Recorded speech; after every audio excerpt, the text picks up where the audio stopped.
Hello, all you textual deviants, and welcome to another episode of Texting. I'm Mark Will in Taipei.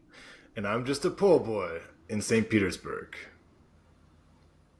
Our textual focus today is Bob Dylan's Love and Theft. And to discuss that landmark album, we have two special guests with us today. This is a first. We've never had guests on Texting. It's always been Mark, Will, and Tomek. So this is something new for us, and we're very excited about it. And let's introduce these guests. First, we have Guy Bethell, voice actor extraordinaire. Guy has collaborated with me on Of Letters and a Man A, the first volume of my epic poem in blank verse. And he read it extremely well, and it's available on Audible, and you should certainly download that and listen for yourself. And I'll let Tomek introduce our second guest. Sure, our second guest is a filmmaker and critic and fellow podcaster Joe Greenwood. Hello, Joe, from Brighton, England. Hello. How you doing? Doing great. Excited to have both of you on. Obviously, the guest known as Guy is also known as my father, so it'd be nice to hear his opinions about this topic, and I'm looking forward to just mainly being a fly on the wall. I have decorated my wall in honor of this episode, as you can see. So, Okay. On your recommendation, I managed to order this vinyl from across Russia, and it's sounding good. The album is sounding amazing, actually. So I'm 2 weeks into heavy daily rotation, and it's very pleasantly, I don't know if surprising is the right word, but it's definitely impressing me, and the songs are strong. And so I'm glad to finally have like a little window into an artist that I know is hugely significant for all three of you. And the last thing I'll say before we start is the reason that I chose this particular text is Joe has a podcast with his friend Gareth called 10 Terabyte. And you guys should all check it out. 10 terabyte hard drive. Yes, 10 terabyte hard drive. Thank Let's you. get that. And we'll be linking to that in the description. It's a fantastic film discussion pod on films that are both obscure and well-known from all of 20th century to modern times. Joe generously makes the films available through his hard drive, so it's not just a clever name. And yes, indeed. And yeah, and in one of their pods, the second part of the pod, maybe Joe, you can explain how that came about, that you guys ended up having this discussion about your favorite Dylan albums. Sure. So myself and Gareth are men of a certain age, and I think men of a certain mentality, that we just kind of like love lists. We love listing things, mostly as a form of either finding things that we'd never heard of before, and also to agitate people, which is my favorite thing to do with when creating lists. And the reason why we did Bob Dylan is, he's probably my favorite artist out of anyone ever. I think as a musician, his sort of catalogue is unmatched in terms of depth and breadth. And I thought, okay, is there a film that we could do that's Dylan related, and then do a Bob Dylan top 10? And the film I found was Catch Fire, because that's actually the only film that Bob Dylan has starred and acted in. And when I went to watch it and discover it, I realized that Bob was in it for all of one scene where he plays an artist, and he's in it for about 40 seconds. He's very stiff, and he's no Olivier, I will say. And then we use that to launch into our discussion of our top 10 Bob Dylan albums, myself and Gareth, which provoked some discussion, mild irritation. I think, in some people. So it did its job, I think. And I think the reason you chose Love and Theft is because Love and Theft was my number one pick for my favorite Bob Dylan album. And it was in my top 10 as well. Yes, it was. And yeah, I think I've sort of answered your question. I mean, how we chose Catch Fire was kind of somewhat arbitrary because there would have been more appropriate Dylan text we could have done, but I think it would have been a bit too much of a Bob overload. So I didn't want to submit the people to that. But anyway, that's how we sort of got to doing our top 10. From there disseminated this pod faithfully like a good friend does to both Dad and Mark. They both seemed to enjoy listening very much, even if they didn't necessarily agree with all your choices. And I was just thrilled with the idea of bringing you guys together and letting you share your passion. So with that said, Mark, why don't you kick us off and let the actual album discussion begin? All right. Well, this first slide is, I assume, the actual CD that you've been listening to. Is that the one that you got in Russia, or you got it on vinyl? I've got the vinyl, yeah. You got the vinyl. Okay. All right, good for you. Just one of the best album covers as well. That picture of Bob, I think. Let's look at that. It invokes much joy in me. A lot of vulnerability in those eyes. Yeah. Can we also just note the day that it came out, by the way? Can we just note that day, that historic day? Yeah. September 11, 2001. Something happened that day, but I can't really remember what it was. About the picture, I think this is around the time he did the Victoria's Secret promo CD. Did anyone see that? There's another. I remember my friend said he certainly didn't pose for that. He just has his ugly mug on the cover that is presumably to be purchased by ladies buying their lingerie and underwear. And he famously said in the 60s that if he ever sold out, it would be for ladies' underwear. So that was an interesting, little, prophecy which had been foretold. But that it reminds me of that picture. This picture on Love and Theft. I mean, is he photogenic, or I don't know? You say you see vulnerability. How else can we describe it? It's a He's not posing, is he? It's a surprisingly dour picture, considering that how bright so much of the album is. What do we make of the title in quotation marks? Like, what's the significance of that? It's not Love and Theft italicized. It's Love and Theft italicized in quotation marks, as if it were some kind of catchphrase, which I don't hear any echo of that in the lyrics. I don't recall any line specifically mentioning love and theft, although a lot of the songs deal with love or love relationships, I guess. Any thoughts on that? Isn't Love and Theft, that the fact it's in quotations, it was a reference to something which, if I was a better Dylan fan, I would get it right off the top of my head right now. I can't remember where he got it from, but he borrowed part of a book title, I guess. That's one. Confessions of a Yakuza. No, it was about minstrelsy. Love and Theft, and it was a book about minstrelsy.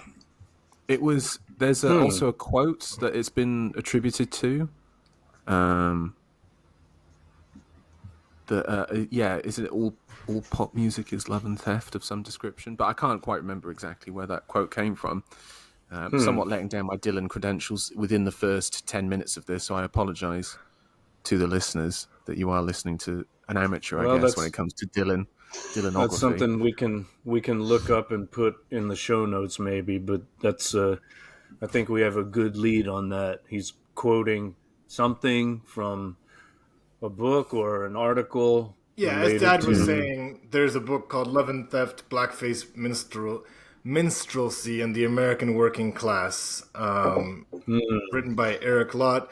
And I've also heard that the idea of like theft is that he's borrowing a lot from different aspects of different musicians. Go on. He was accused of plagiarism for this album as well, wasn't he, with the lyrics? So, you know, which again, maybe he's just getting ahead of the accusations by putting in those quotations there for love and theft, which would be a Bob thing to do. Yeah, I think Joni Mitchell in particular criticized him for that, and he waved it away like, yeah, of course, we all do that. So do you, Joni, though you may not admit it or realize it. So that's certainly never bothered me. I mean, Paul McCartney said the Beatles were the biggest thieves of all time. So, and, you know, Hemingway said, like, every great writer steals from, you know, authors that he's better than. So, no problem for me there. I guess we should note that this is the 31st studio album. What is he up to now? He must be clear of 40 at this stage. I'll have to look up what Rough and Rowdy Ways is at, but it's what's he up to now? I think it's like 45 or something. Hold on. If we're including... He's at 40. Okay. Rough and Rowdy Ways is his 40th. Yeah. Can I ask, released in 2020. Can I ask Mark and Guy, what was like when was the first time you listened to this album?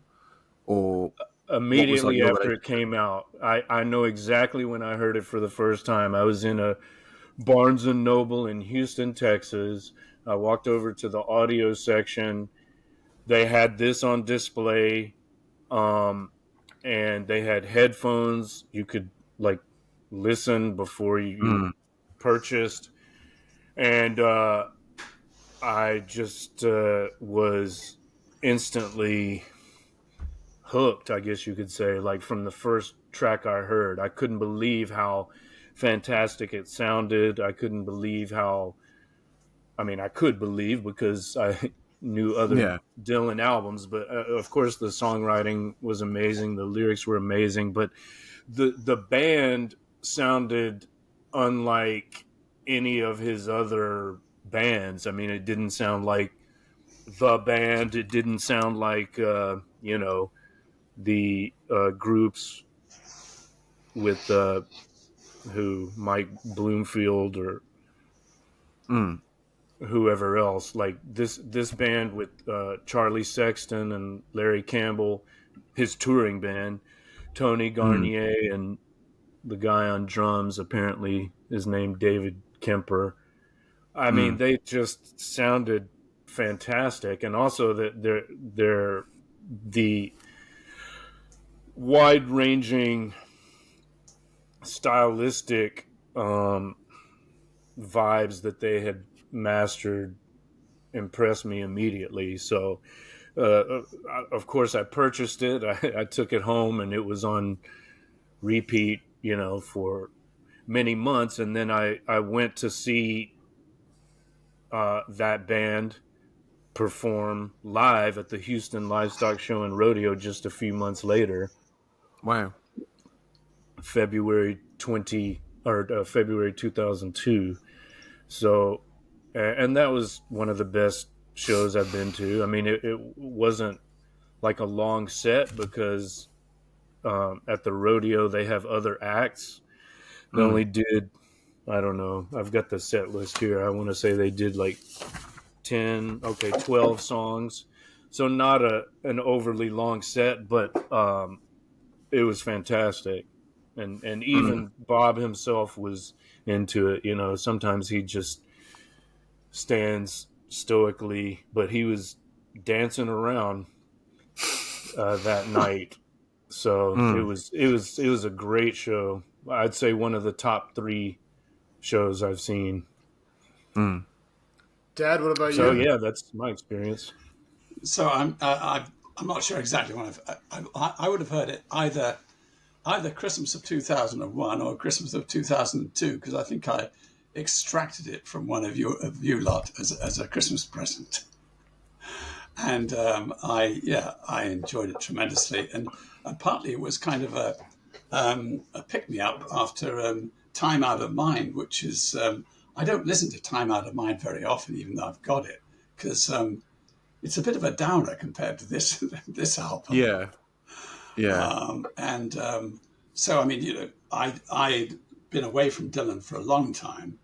I heard rumours that he was doing covers of Frank Sinatra and crazy stuff like that. And then he was appearing in adverts, and so I was thinking, okay, maybe that's another thing. I'll move on.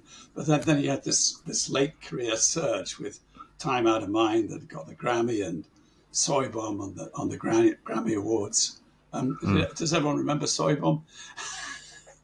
Yeah. Anyway, this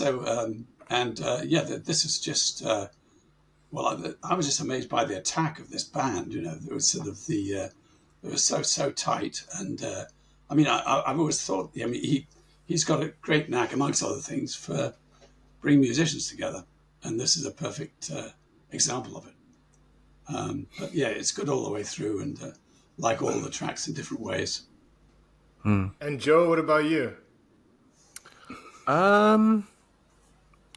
For me, and you're frozen. I think the first time I listened to it was probably. Yeah, sorry, I keep cutting out a little bit. Do I keep dropping for you as well? Yes. Bugger. But it's okay now. Carry on. Okay, sorry. Yeah, it's happened a few times. I'll just power on. It was probably about 10 years ago I first listened to it, and it was. I really sort of loved 70s Dylan then, a lot. But maybe about 4 or 5 years ago, I went back to it again, because the first time I listened to it, I kind of sort of dismissed it as kind of him doing a sort of, I don't know, impression of the music he liked from the past. And it was okay, he's at this stage of his career. And that never really enticed me. And then when I went back to it about 4 or 5 years ago, it was, I think there's some pieces of work and some artists whose work really, you have to age into it a little bit. And I kind of maybe understand a little bit more of where he's coming from now. And I think a 22-year-old Bob Dylan fan is probably not the best audience for Love and Theft, whereas a guy in his late 20s into his 30s is. And so, yeah, maybe the first time was probably about 10 years ago, but the first time I really loved it was about maybe 4. And then over the last couple of years, I've just I've really rinsed, repeat, listened to this over and over and over again. And it's the thing that you've mentioned, that both of you have mentioned, it's the band. It's such a driving album. And then again, compared to Time Out of Mind, which was such an internal, insular album, that I think is an amazing album. I love Time Out of Mind. And it has one of his best songs on there. But then to pivot to this, I think that's what I like about Dylan as well, is that a lot of albums are in conversation with each other. Street Legal is in conversation to Desire. Desire ends with, Sarah going please don't divorce me. I love you. And then the next album opens with him screaming 16 years into the microphone and sort of going that's all in the past now. We're sort of moving on. And he's got a song quite literally called New Pony about his new wife and new women that are in his life. And I think that Love and Theft is a great conversation to Time Out of Mind. The insular album, all about himself. And then Love and Theft is the sort of outward-looking Great American Songbook album where he's just this is the landscape of America for him in some aspects. But yeah, that's sort of my relationship to Love and Theft. the Great American Songbook. I mean, like all the possible styles that could be represented by that nebulous term. Just quickly before we ask Tomek his impressions, what's the song on Time Out of Mind that is your highlight? On Time Out of Mind, it is undoubtedly Standing in the Doorway. Okay. I think is one of the great breakup songs. It's just, I think it's majestic. I think it's the highlight of that album. I know that maybe it's a bit of an obvious high pick of that album, but the thing is that it's such a heavy, it's like, I don't know, textured text to get through to reference this show that we're on. So yeah, Standing in the Doorway is probably the highlight of that album for me. Okay, for me it's Lovesick, the opening track. Guy, how about you? From Time Out of Mind. I haven't listened to it in a while, I confess. Okay. One of the good things about this whole exercise, it's prompted me to take stuff out of the rack and blow the dust off it and start listening again. Treat yourself to Time Out of Mind. And also, Guy, you did make reference to that Sinatra album. That album is absolutely fantastic, and I stand by it as a really? Fantastic Dylan album. Yeah, I really do. I really do think it's great. I don't. But then, I like Triplicate, so that's maybe I shouldn't be listened to with these things. Well, I mean, my listening, I skipped the Christian period. I skipped the covers. What? No, the Christian period's great.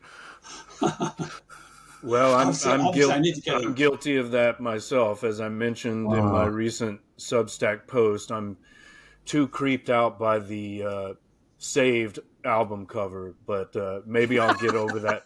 I'll get over that one of these days and it's full on, isn't it?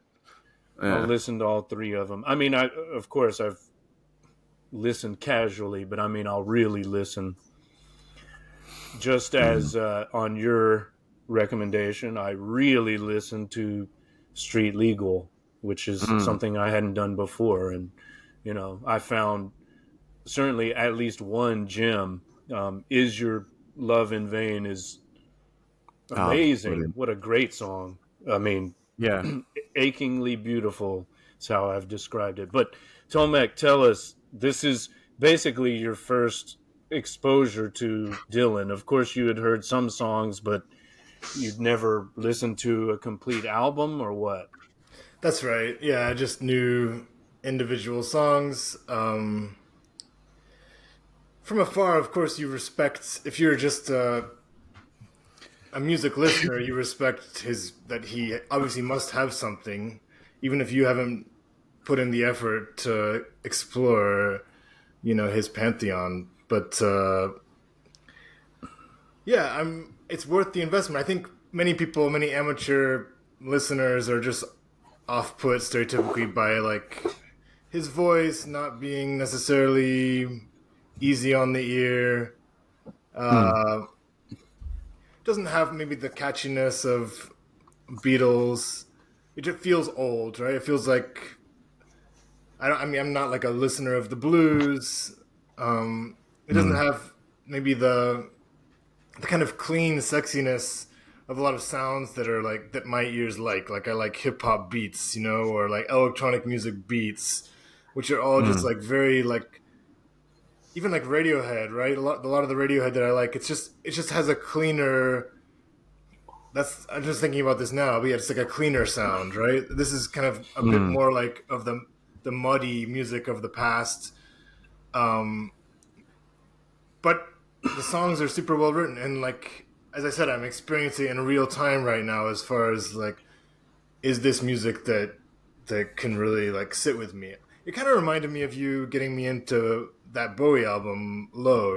Like I'm glad that that was opened up for me. Although, yeah, I guess I'm just saying this is for me a great debut album to listen to, and I'm excited to listen to more. Is this so this is the first Bob Dylan album you've listened to? Yeah. Mm-hmm. Coming in at the top. That's how you should do it. Yeah. Absolutely brilliant. Yeah. Yeah, great place to start. Okay, well, based on that opening statement, Tom, I think I can cross your name off the suspects list. Okay, there was a very short list of who stole my Highway 61 and didn't return it. And so the other person on the list is obviously clearly guilty. It must have been Hanya. So, all right, fair enough. Yeah. And I guess you may have played some albums for us, like on road trips, Dad. I mean, that I may have heard Dylan at greater length in that context, but I don't know how else I would have really listened. And I do remember the soy bomb that thing. would be a great one for a road trip. Yeah. Highway 61 would be a great one for a road trip for obvious reasons. But shall we get into the tracks? I think we need to. Oh, please. I mean, let's just start with track 1, which is called Tweedledee and Tweedledum, or as he pronounces it, Tweedledee and Tweedledum, or is it Tweedledee and Tweedledee-dum? He's got an idiosyncratic way of singing that, but obviously these are the two characters from the Lewis Carroll book, Alice in Wonderland, Through the Looking Glass. Let's just do a little round robin discussion here. Maybe start with Joe. What do you think? Opening track. The fade in. It's just, isn't it just wonderful, that fade in? Just that driving feel, like it's like you're being like, it's almost like you're being swept up straight up into it. Do you know what I mean? Like you're just getting like, we've already gone, you're catching up with us. Yeah, sort yeah. of thing. I love that.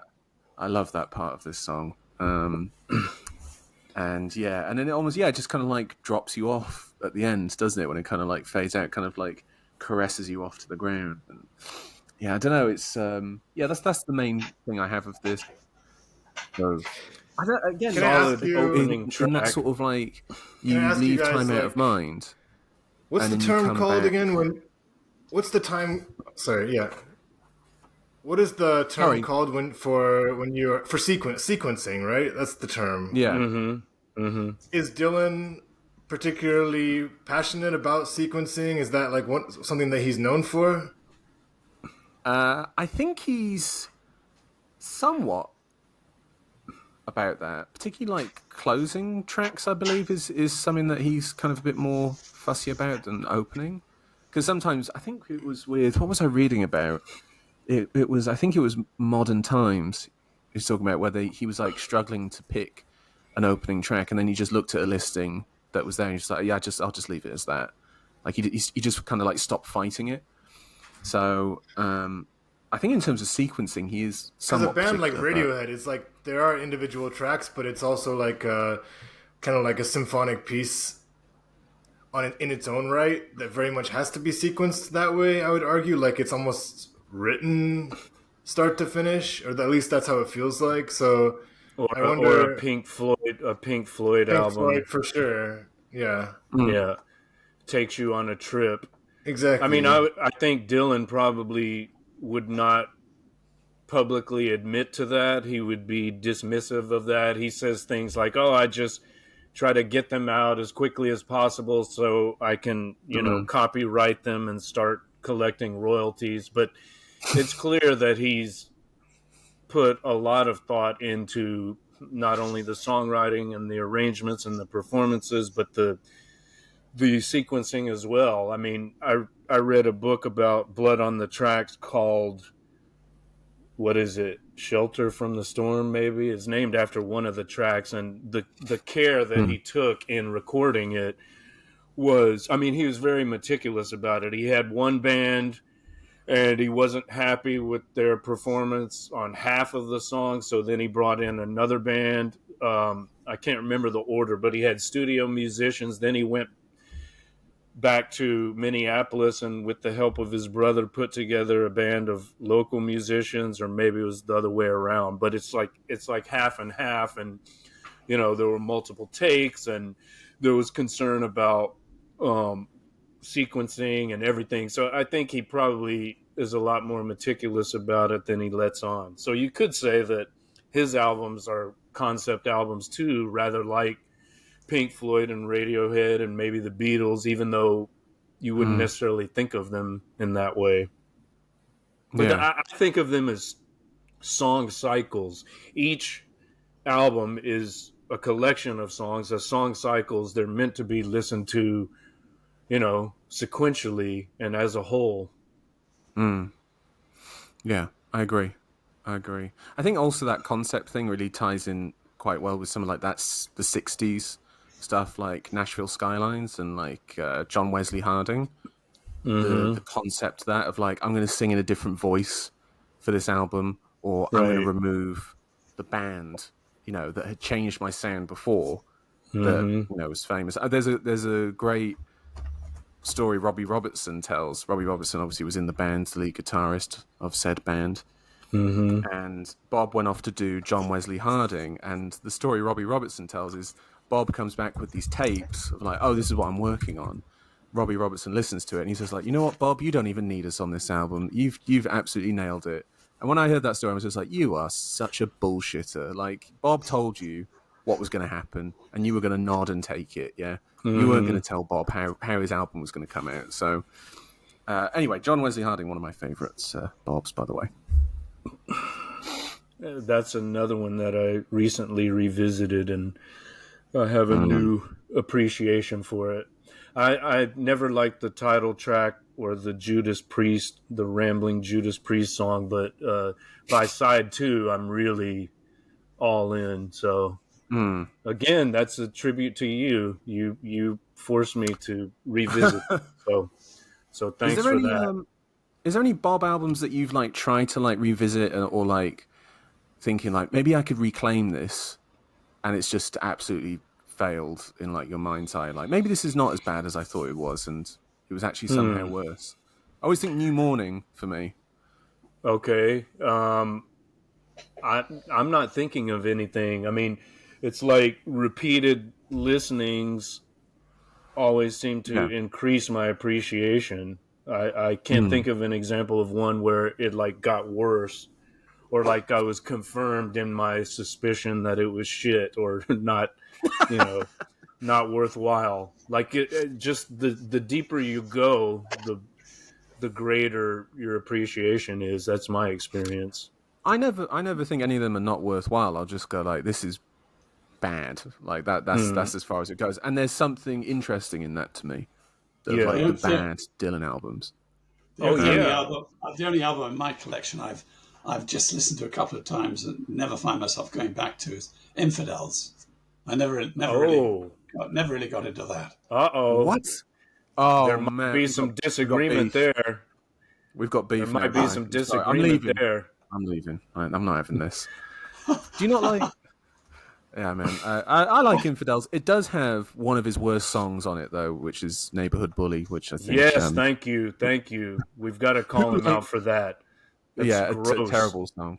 Yeah. I mean, actually, musically, it's not that bad, but lyrically, it's pretty embarrassing. Let's just say it hasn't aged well, has it? No. I mean, it never was. It never was appropriate, but now it's really pretty bad. Yeah. I wonder if he actually really believes that. I don't know. Maybe it's like he's come off the Christian albums like, well, I've got to reclaim my Judaism here in some way. So, yeah, that's possible, yeah. Well, I like Infidels a lot. Man of Peace, that's a great song. I actually do, too. I revisited that recently as well, and I like it more and more. I mean, with the obvious exception of track 3 that we just mentioned, but Joker Man, I, and there's some great outtakes too. Foot of Pride, Blind Willie McTell, which we'll talk about in a few minutes. So Guy, come on, give that one another chance. Mark Knopfler produced it. You've got the Jamaican rhythm section of Sly and Robbie. Mick Taylor, formerly of the Rolling Stones, is playing on some of those tracks. It's not bad. Also, obviously got to go back and dust it off. Yeah. Also, if you go back to the album before, which is the Last Christian album, Shot of Love, you can start to hear the reggae drums that he's uses on Infidels in that one. It starts to seep. It's like, it starts to seep in there, and it comes in fully for Joker Man, the opening song of Infidels. That's interesting. Amazing. We're talking about albums being in dialogue with one another, or maybe they're sort of bleeding into one another. So I think of like the last two tracks on John Wesley Harding are kind of a foreshadowing of Nashville Skyline, like with the pedal steel guitar. You've got the country rock really coming to the fore. That's a good shout. Yeah. That's a good wow. shout. We're going pretty deep here, but I was going to say this 90 minutes. We're going to be rushing like the last 20 minutes to get through about 8 songs, aren't we? I think so. Well, what else do we want to say about Tweedledee and Tweedledum? Anybody? I mean, is this? Yeah. Dad, do you want to say anything about this one? No, I didn't say no. Opening track of the album and clear signal. This is something different. If you just come off Time Out of Mind and boom, this comes right at you. I mean, I'll answer my own question with another question. Is this a commentary on the American political system? Is that what it is? Tweedledee and Tweedledum, Republican and Democrat? I mean, on one level, is that what it's about? What's good for you is good for me, says Tweedledee-dum and Tweedledee-dee. We both have the same donors, so we're two cheeks of the same ass, as George Galloway would say about the British political duopoly. Am I reading too much into it? I mean, is it a song about the Lewis Carroll characters? I mean, who are Tweedledee-dum and Tweedledee-dee? I think that fits. If he's doing the Great American Songbook, that description of this song would fit, of where they were at this current point. I mean, what year would the election have been? Would it have been the year before? So that would have been after the election of Bush. So you got Bush and Gore in 2000, maybe which is maybe when he was writing the songs. Yeah. I mean, the next song on the album he was writing during the Time Out of Mind sessions. So some of these have and as you said earlier, what was the other song that you referenced earlier that was it? I can't remember exactly. Sorry, I've slightly lost the thread in my mind there. But yeah, maybe it was. Maybe it was. I mean, it makes sense if the year before. I mean, has Bob's voting record ever been that clearly elucidated? Has he ever made any grand political statements backing a particular politician? He supported Obama in 2008 pretty I mean, not enthusiastically, but he did endorse him. I mean, he probably muted that endorsement later, but I was going to say, what has he ever done? What has he ever done enthusiastically past a certain point? I guess so. Yeah, fair point. One other possibility: Tweedledee-dum and Tweedledee-dee. Are they Cain and Abel? There's mention of the land of Nod, which is east of Eden, and it's the land of exile for Cain after he murdered his brother. So, could there be some biblical significance to this? That's the thing, man. So many levels, so many possibilities. Can you just go over that last one, Mark? What's that? Go over that last explanation you just put in there. Well, in the first verse, there's mention of these characters, Tweedledee-dum and Tweedledee-dee, living in the land of Nod, okay, trusting their fate to the hands of God. The land of Nod is east of Eden. It's where Cain fled after murdering his brother Abel. Right? Oh, wow. So are Tweedledee and Tweedledum, are they stand-ins for Cain and Abel in a way? I mean, is that possible? What does it mean? What significance does that have in the context of the song?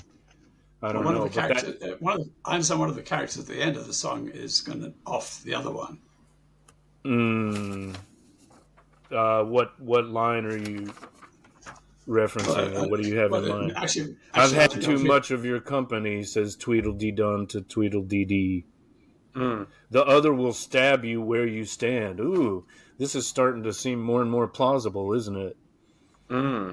Some kind of fratricidal something going on, which could also be political, right? The blue and the red team stabbing each other in a kind of shadow play as the donors pull the strings. Or maybe it's Bob stabbing Time Out of Mind Bob and saying there you I'm go. leaving that behind. There you go. There's the rhyming there's the conversation with the last album. Or it's a clear cut, like, off. No more of that. No more of whatever I was going through during Time Out of Mind, which was probably just argument with Mark Lanois, wasn't it? So I at war with one another. Absolutely. All right, let's. Shall we move on to track 2? Oh, please. Yes. Track 2 is Mississippi, and we've got a slide here of Dylan. Looks like he's at the banks of the Mississippi River. I think there's a steamboat in the background, and he's in the... Breaking news.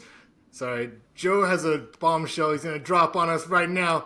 Joe, what do you got for us? What are you talking about? This is the thing that I deleted from the WhatsApp chat, right? Oh, yeah, I've been waiting for this.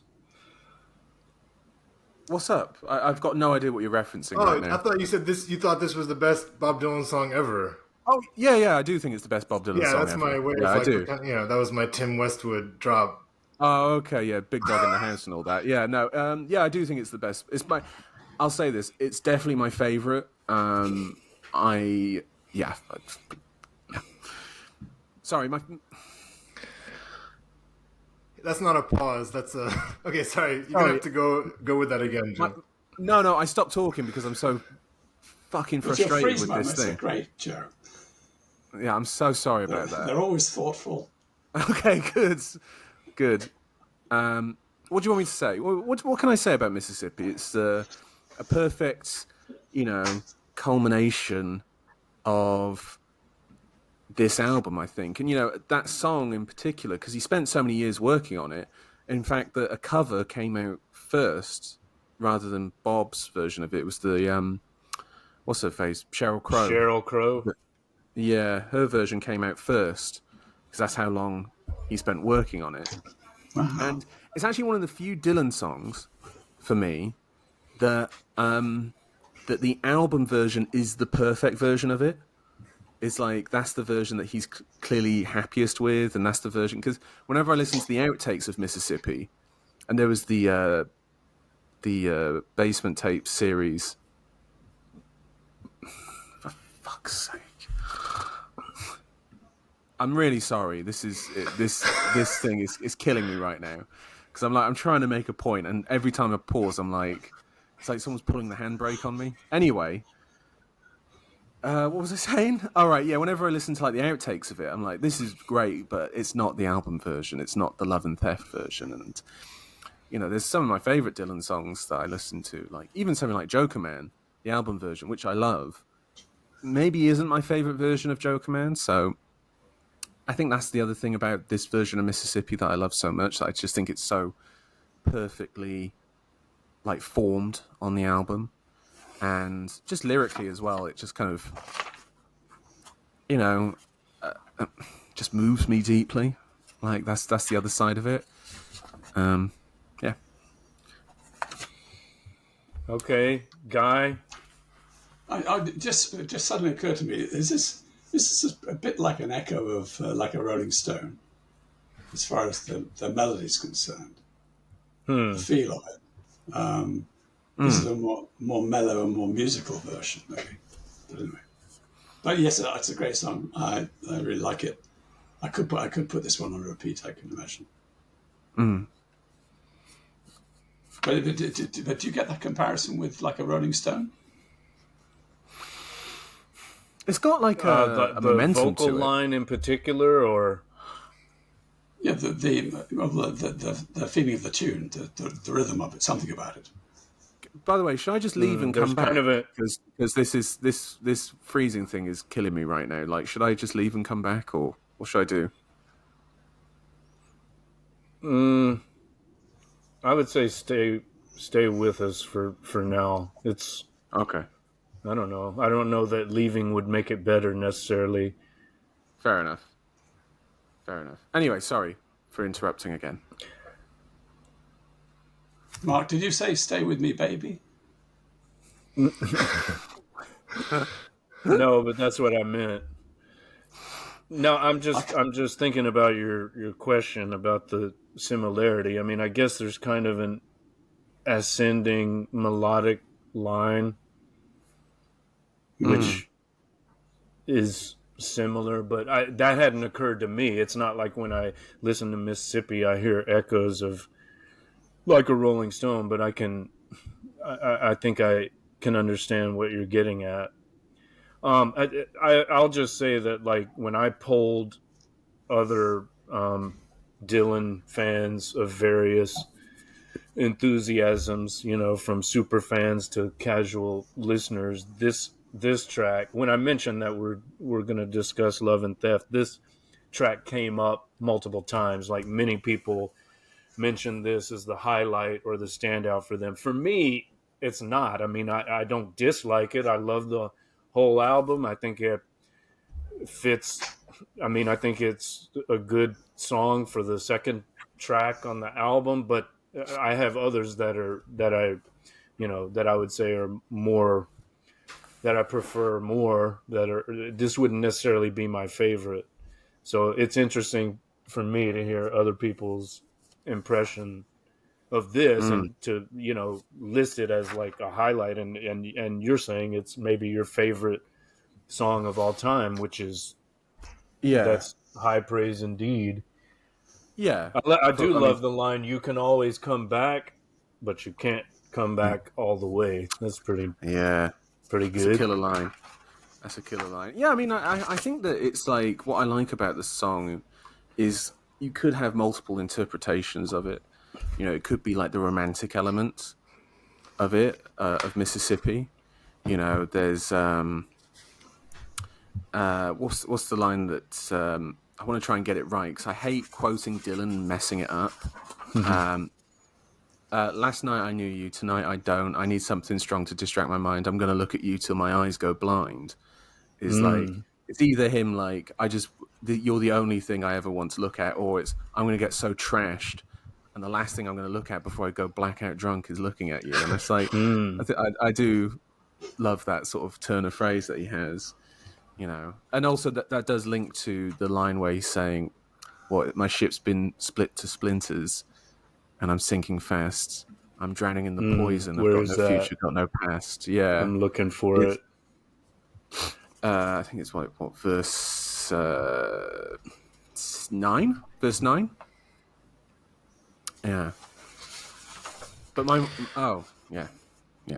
I just want to say quickly, like, you can sense that this is a poet working in the medium of music in a line like, all my powers of expression and thoughts so sublime, because it's like, for a natural verse, you kind of think he's cramming in a lot of syllables here, but it's very much like taking on a kind of like spoken word feel, and I like that. It's like someone who doesn't want to be constrained by like, oh, okay, I have to follow my correct number. It's like he's explicitly saying, I'm going to work outside these standard melodic flows, and I'm going to say the line that I need to say.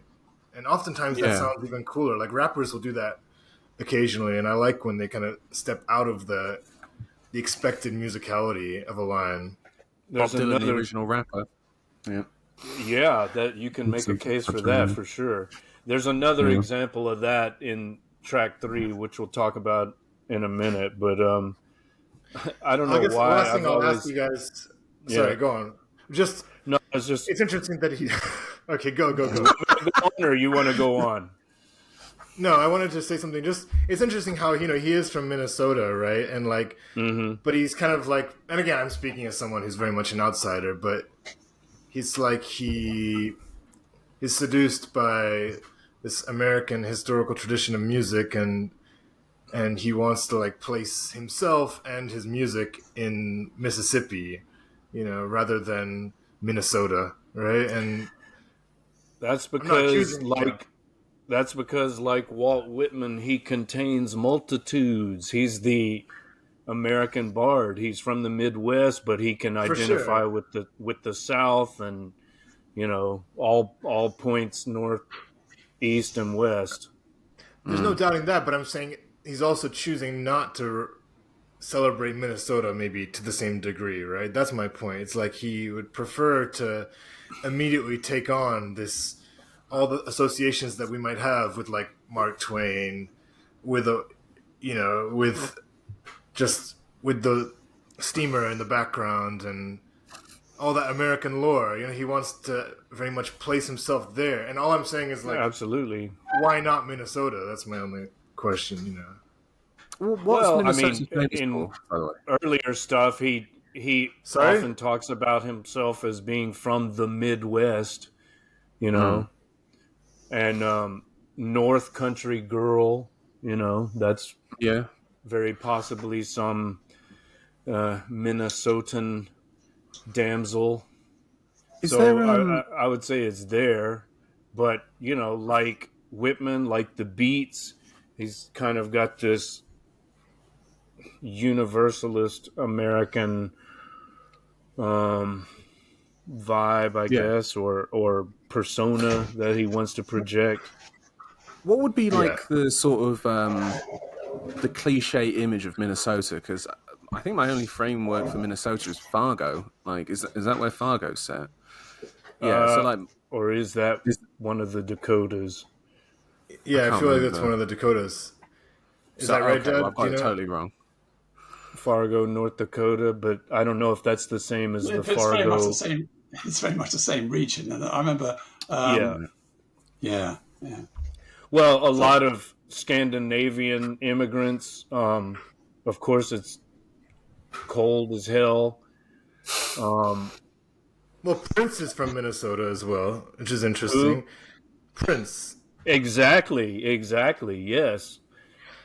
Prince. And the whole like Garrison Keillor, that's all Minnesota as well, Lake Wobegon. So they've got. Talking about Garrison Keillor, I remember he reacted to the film Fargo. He reacted very negatively to the film Fargo because he said it makes us all seem about as intelligent as brown trout. That was excellent. Yeah. I've never been there, but I've always been fascinated by the twin cities of Minneapolis and St. Paul. I always thought that would be an interesting destination. I don't know why. Yeah. I mean, I guess that sort of the fact that he is not like, so clearly a Minnesota singer-songwriter, like he's not drawing from images from there. I mean, I think Bob is like a very crafty man when it comes to like the business of music. He wants to be the universal American singer-songwriter.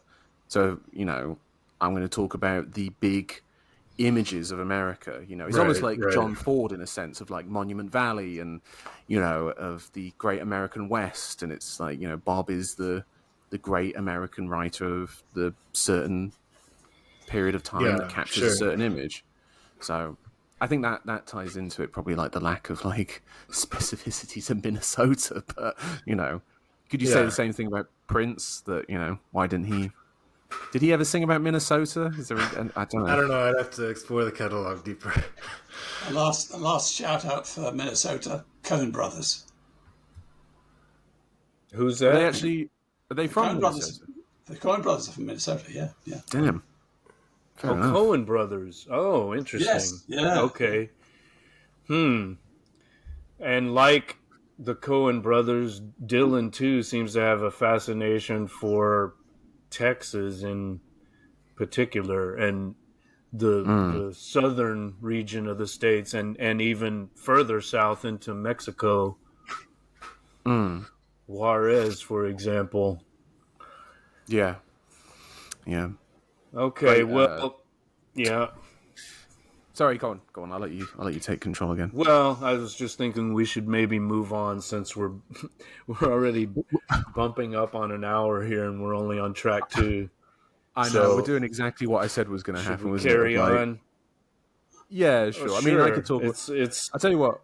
If you ever want to do just a Mississippi episode, I can come on just for that if you wish. If the listeners are disappointed by our discussion of Mississippi, more than happy to come on to talk about it further. Right on. Well, track 3 is Summer Days, which I included in my Dylan playlist for Textual Deviants. Check out my Substack for that. I mean, it's not necessarily the best song for me on Love and Theft, but it's one of my favorites, and I do remember listening to it with the headphones at that Barnes & Noble, and just, I mean, I was dancing in the Barnes & Noble. It was fantastic. Again, the band is cooking. They're just killing it. The interplay of the guitars of Charlie Sexton and Larry Campbell. It's just a great, energetic. It's almost a party tune, you know. It's everybody get ready to lift up your glasses and sing. That's what you want to do when you hear this. But at the same time, there are all of these like interesting lyrical statements and images, you know. And just there's another one of those weird lines with I don't know if it's a kind of enjambment or what, but it's like totally unexpected. It's not like fitting any kind of rhythmic pattern the other verses have led us to anticipate. She says, you can't repeat the past. I say, you can't? What do you mean you can't? Of course you can. I don't know how he gets all of that into two lines to 2 lines of, you know, that particular verse, but I was that's a standout for me. It's like, it's so great. And he actually, you know, he's rhyming can with hand in the previous line. Actually, that's one line, I think. That's a lift from, that's a sort of reference to the Great Gatsby, though, isn't it? That's what he's referring to with that line. Oh, I don't know. You can't repeat the past. Okay. I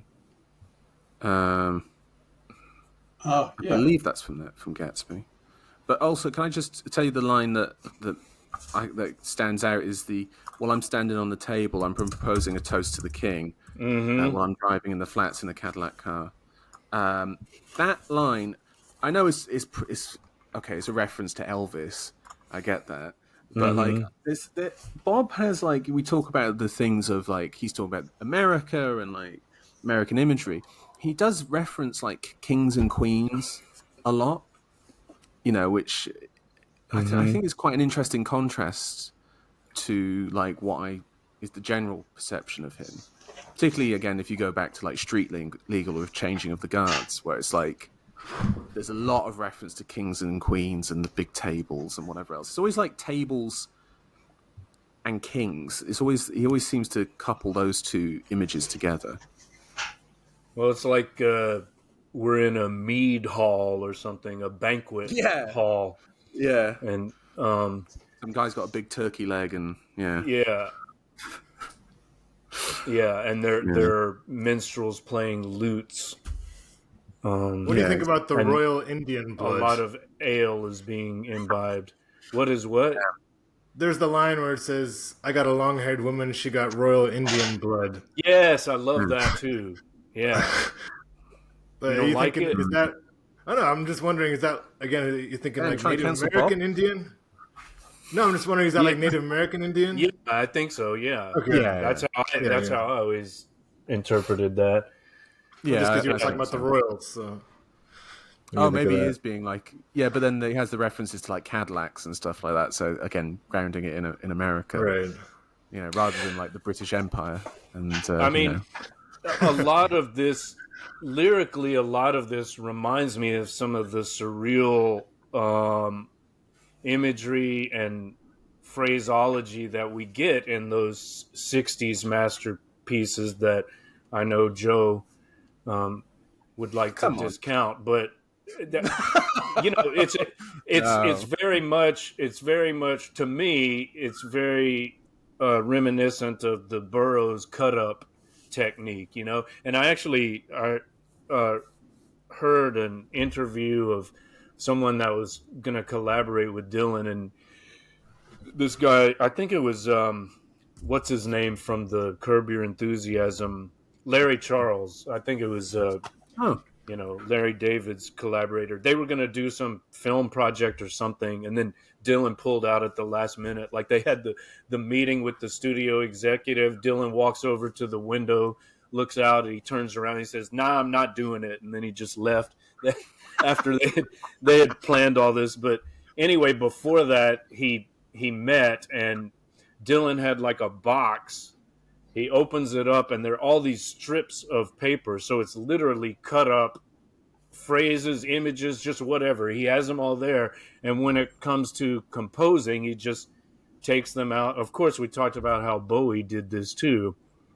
I mean, this is an idea he got from Burroughs. Burroughs got it from the Surrealists and the Dadaists, right? But you've got, it's kind of like a mashup of all of these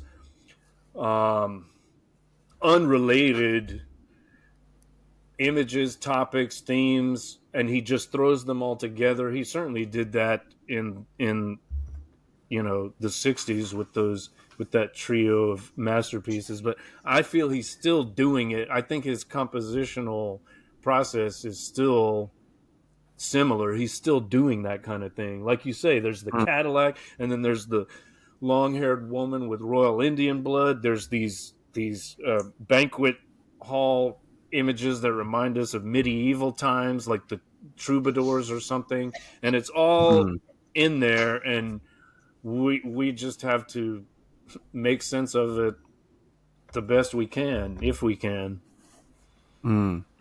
That's so what do y'all think about that, huh? I mean, I feel like you have just blown apart summer days with that analysis, Mark. So congratulations. Well, one more note about Minnesota. One more note about Minnesota. You mentioned The Great Gatsby. Guess who is from St. Paul, Minnesota? Oh, wow. And Dylan has been through all of his books. Or someone has. Yeah. Mr. Jones has. F. Scott Fitzgerald, we're talking about, people, in case that wasn't clear. St. Paul, Minnesota. So there's another native son. Is Minnesota famous for producing anything? Yeah. Like, is it famous for producing any sort of material or food? I don't know. I mean, I'm guessing because it's so snowy, it probably wouldn't produce too much. Yeah. What does Minnesota produce besides? Sorry, I'm asking for farming questions on this. Sorry, I think a question. Well, sorry, I think that was one of the worst questions. And anyone? No, I loved it. No, I think they do. All our listeners are shouting out right now. How do they not know they produce corn, soybeans, hogs, cattle, and dairy? I think they probably do. They probably have a lot of dairy.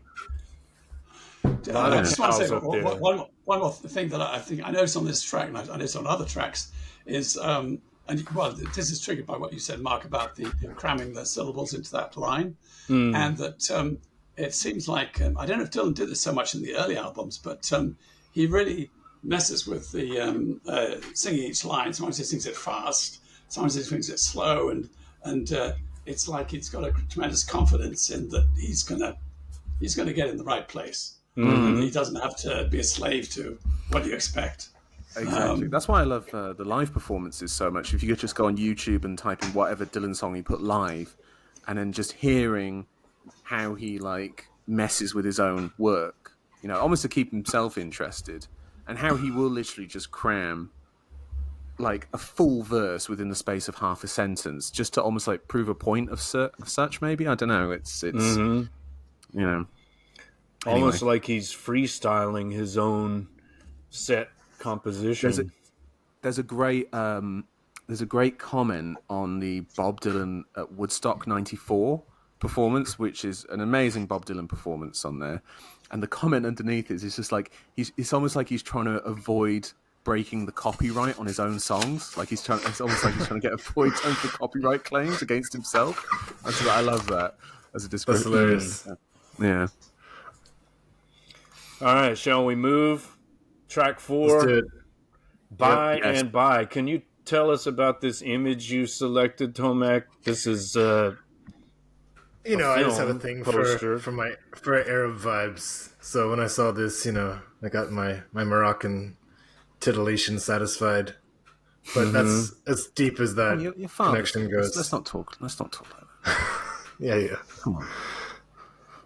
But anyway, no. So that's as far as it goes. Just aesthetic enjoyment. Okay. Great chorus for this song, by the way. Great chorus.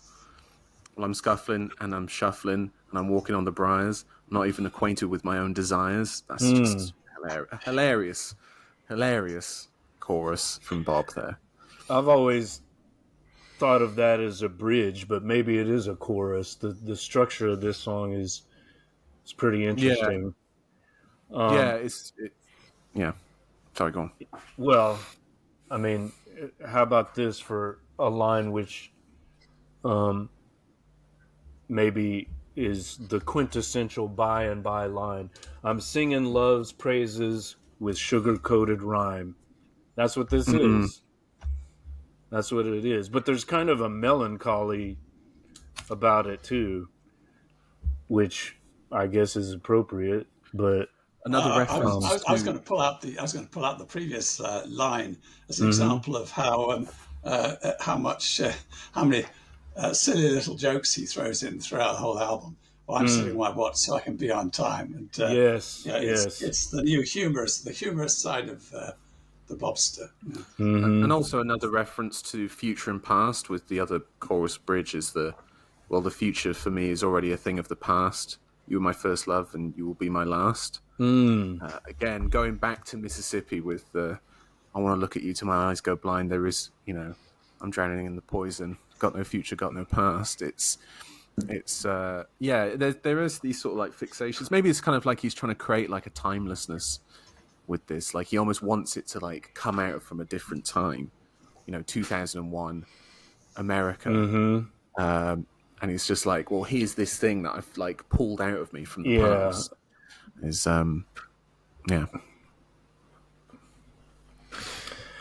Yeah, in the book I was reading about, it focuses on like a Rolling Stone, but just talks about how Dylan approaches his songwriting, but with that kind of timelessness in mind, and like specifically avoids certain slang that he thinks might quickly get dated, and instead like chooses language that will really be able to like stand the test of time better, which is interesting. So yeah. I remember him using phony, but I guess that's in Catcher in the Rye, so maybe it is kind of a classic. That's a Catcher in the Rye. Maybe he's alluding to that. Well, I was just gonna say, like, there's a lot of love so far. I'm not feeling the theft so much. Actually, maybe this is the first example of the love. He's stealing from himself, yeah. Reappropriating his own material as well as that of others. So maybe that's more implied. But I guess I was just thinking lyrically. I mean, it depends on how you like perceive the Bob Dylan character in this album of like the theft. Again, to go back to Mississippi, the only thing I did wrong was stay in Mississippi a day too long. Is it like is he like some scoundrel going from town to town, avoiding arrest? There's a thing about leaving in this album, even just through the song titles. So maybe it's like the theft is like an actual crime that he's committed that he's trying to get away from. Interesting. Well, and you know, if we're talking about titles, we have to note that by and by is spelled BYE and BYE, which is a nice visual pun, I guess you could say. I Yeah. mean, is it what's the, to whom is he saying farewell? I mean, how does this conclude? We should maybe look at the last line. I'll take you higher just so you can see the fire. I mean, it ties into the this idea of like leaving and then the theft and love actually goes into the next song. If you would like to move on from this one, This is a great segue. That's perfect. I know what I'm doing. With the his second verse when he says, "When I left my longtime darling, she was standing in the door." Again, going back to standing in the doorway. Standing in the doorway. There you go. Yeah, yeah. When I left my it's again a theft from himself maybe here instead. And again, darling, love. There we go. There's your love and theft. Okay. Bob leaving town because he's stolen something, so he has to leave his darling standing in the doorway with her copy of Time Out of Mind. Go like, it's all in there. You can figure it out. Well, we're now on track 5. Those of you listening, if you're not watching, we've moved to track 5, which is Lonesome Day Blues, and maybe you can explain this image that you chose, Tomek. It was Lonesome Something Else Blues, and then you superimposed Day on it. What's this about? Mark, every time you go to me with these profound explanations, I'm just choosing aesthetics here. So, but what did it say originally? This is like an album cover of Mississippi Delta Blues. I can't remember what I covered there. Okay. But, yeah. All right. Well, Delta. I think you're right, actually. Okay, but you don't remember what it said? Lonesome Something Blues. I don't know if it's a song or an album title. This is very Orwellian, Tom. You censoring something and then just forgetting about what you actually censored, just moving on. Memory holding it. Exactly.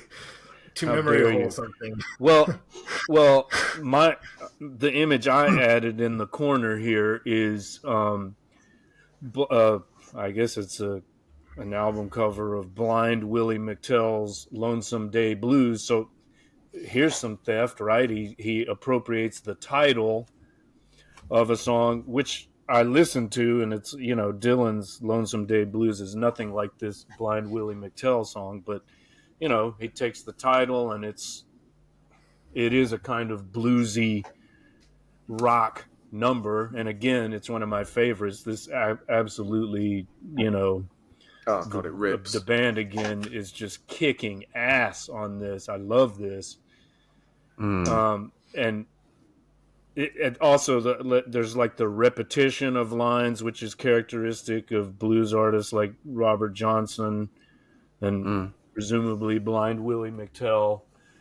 And this is what he did on a lot of those 60s tracks too. You know, like you have this repetition, like you've got 2 lines that are the same, and then lines 3 and 4 of the quatrain or whatever added kind of twist. So I don't know what else I want to say other than that I've always loved this particular section. Samantha Brown lived in my house for about 4 or 5 months, and then of course he repeats, Samantha Brown lived in my house for about 4 or 5 months. Don't know how it looked to other people. I never slept with her even once.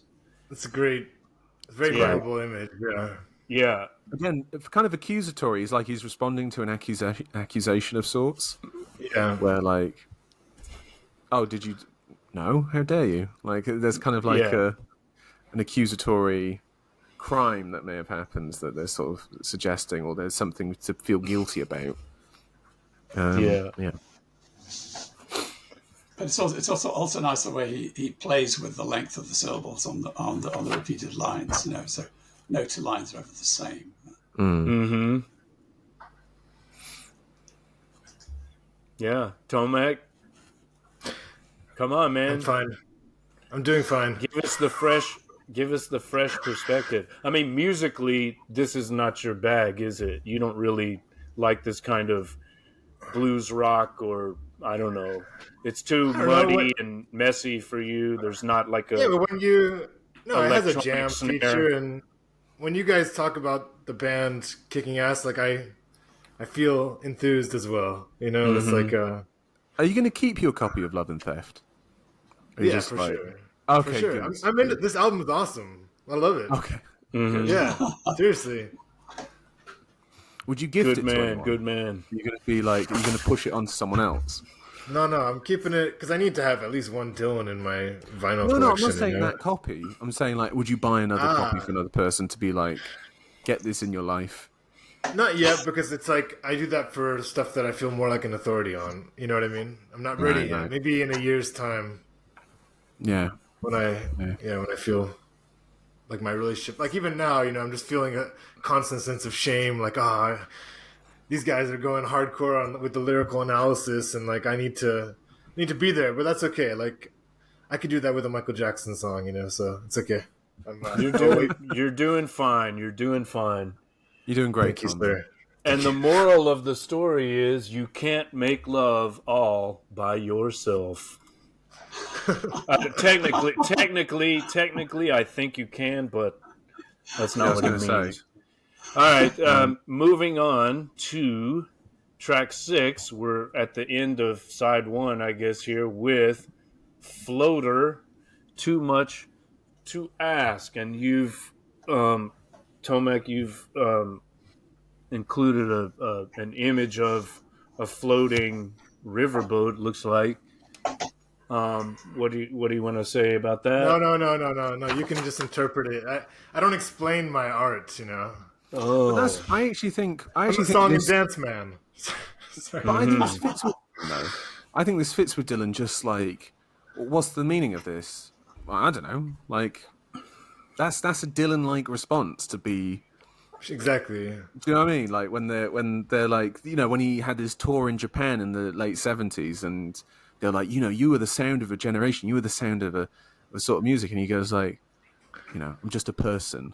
Is what he said, and it's like there's a great question where they ask him like, so how many protest singers are there right now? And he's like 128, and they're like, how do you know exactly? He's like, oh wait, it could be 142. You know, it's just like, so yeah, I love how he just takes the piss. I mean, and the weird thing is I sent you guys that article by Ebert where Ebert really like watches the movie. What's the documentary called, the one that I watched? Don't Look Back.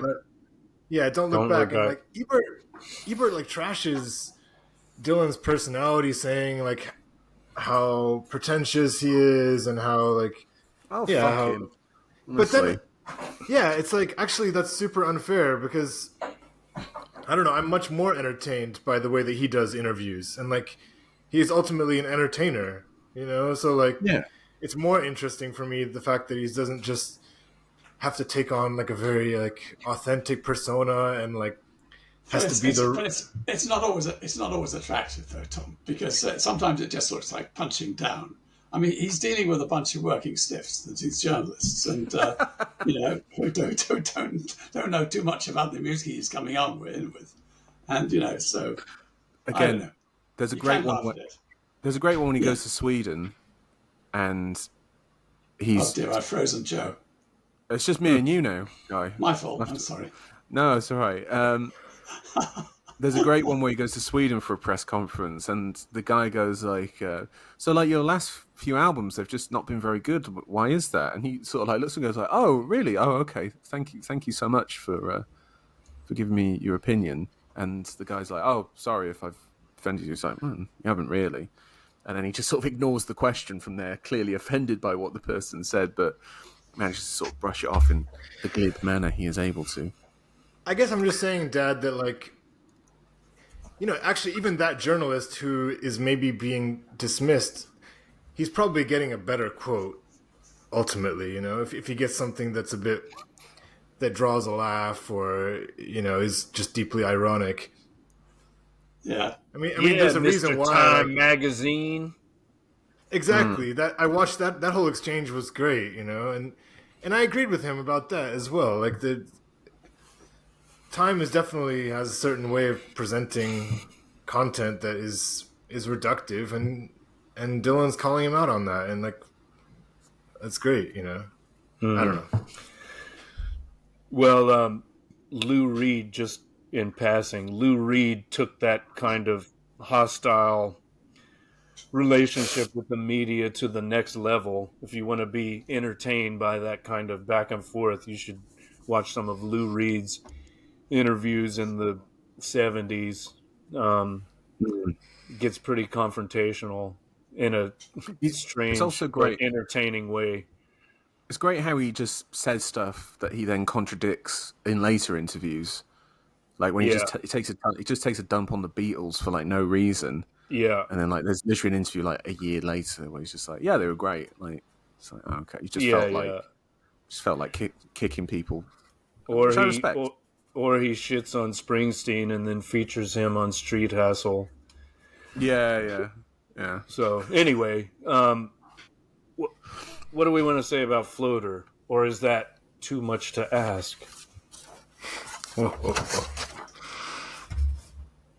I guess it is. I mean, I like the lines, I'm in love with my second cousin. I tell myself I could be happy forever with her. And the way that he sings that as well. Mm-hmm. It's like, again, kind of like just saying it. Yeah, incest is always good. Lyrically. But again, it's that southern feel again, right? You feel like you're in that. It's a very Americana approach to relationships. Yeah. My old man, he's like some feudal lord. Got more lives than the cats. That's a great line. Again, Joe always wants to take it back to the English. That's my rooting, man. That's my base for this, you know. Yeah, but we got the feudal shit locked down over here, though. But the feudal lord though is like, it makes it sound like Japanese to me. Like it makes it sound like, you know, some Japanese emperor. I mean But it's a great example on this song of Dylan playfulness, that whole verse about Romeo and Juliet. I love that. You've got a poor complexion. It doesn't give your appearance a very youthful touch. Yes. Cheers, Bob. Thank you. Got a real way with the ladies, hasn't he, Bob? You know. Oh, but Juliet has the good rejoinder, you know. Why don't you just shove off if it bothers you so much? Yes. Great. I like the geographical references, the Ohio, the Cumberland, the Tennessee, all the rest of them rebel rivers. So it's like, I don't know, it evokes like a Civil War atmosphere, right? Like, who is this floater? Are we talking about a vessel? Or are we talking about a guy that calls himself floater that's fishing for bullheads? And where are we historically? Are we back in the Civil War period? I mean, who today would refer to those rivers as them rebel rivers, right? Like that's it definitely takes us back to the 19th century, and a lot of these songs do. You know, it's like we're in the era of the Civil War, or maybe like turn of the century with Mark Twain. We're on a riverboat somewhere. We're going down the Mississippi. I'm real sorry, but can't see off camera. But I just got the hook. So enjoy the rest. I've really enjoyed this. And, all right, thanks for joining us, guy. All the good stuff will come out now. So you made it through side one. It's all good. You made it through side one. I'll watch the recording. All right. Thanks, man. Cheers, bye, Dad. guy. Cheers. Bye, Mr. Bethell. Hello. All right. Just three now. And then there were three. Oh, boy. And Joe, I was going to say really quickly, I'm reading like the bottom of the Genius.com description of this track, and you mentioned like the Japanese vibes. You may already knew this, about the plagiarism controversy. Yeah. Japanese it had like crime memoir. Yeah. It had that was a sort of joke I made earlier about like where he got this from. Yeah, he had a couple of things of plagiarism for this one, which I think that was the biggest one, wasn't it? I can't remember how much he took from it. But if it was just for one song, I feel like, what's the crime really?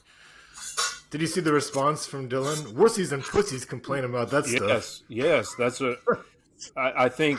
Joni Mitchell called him out, and he was like talking indirectly to her.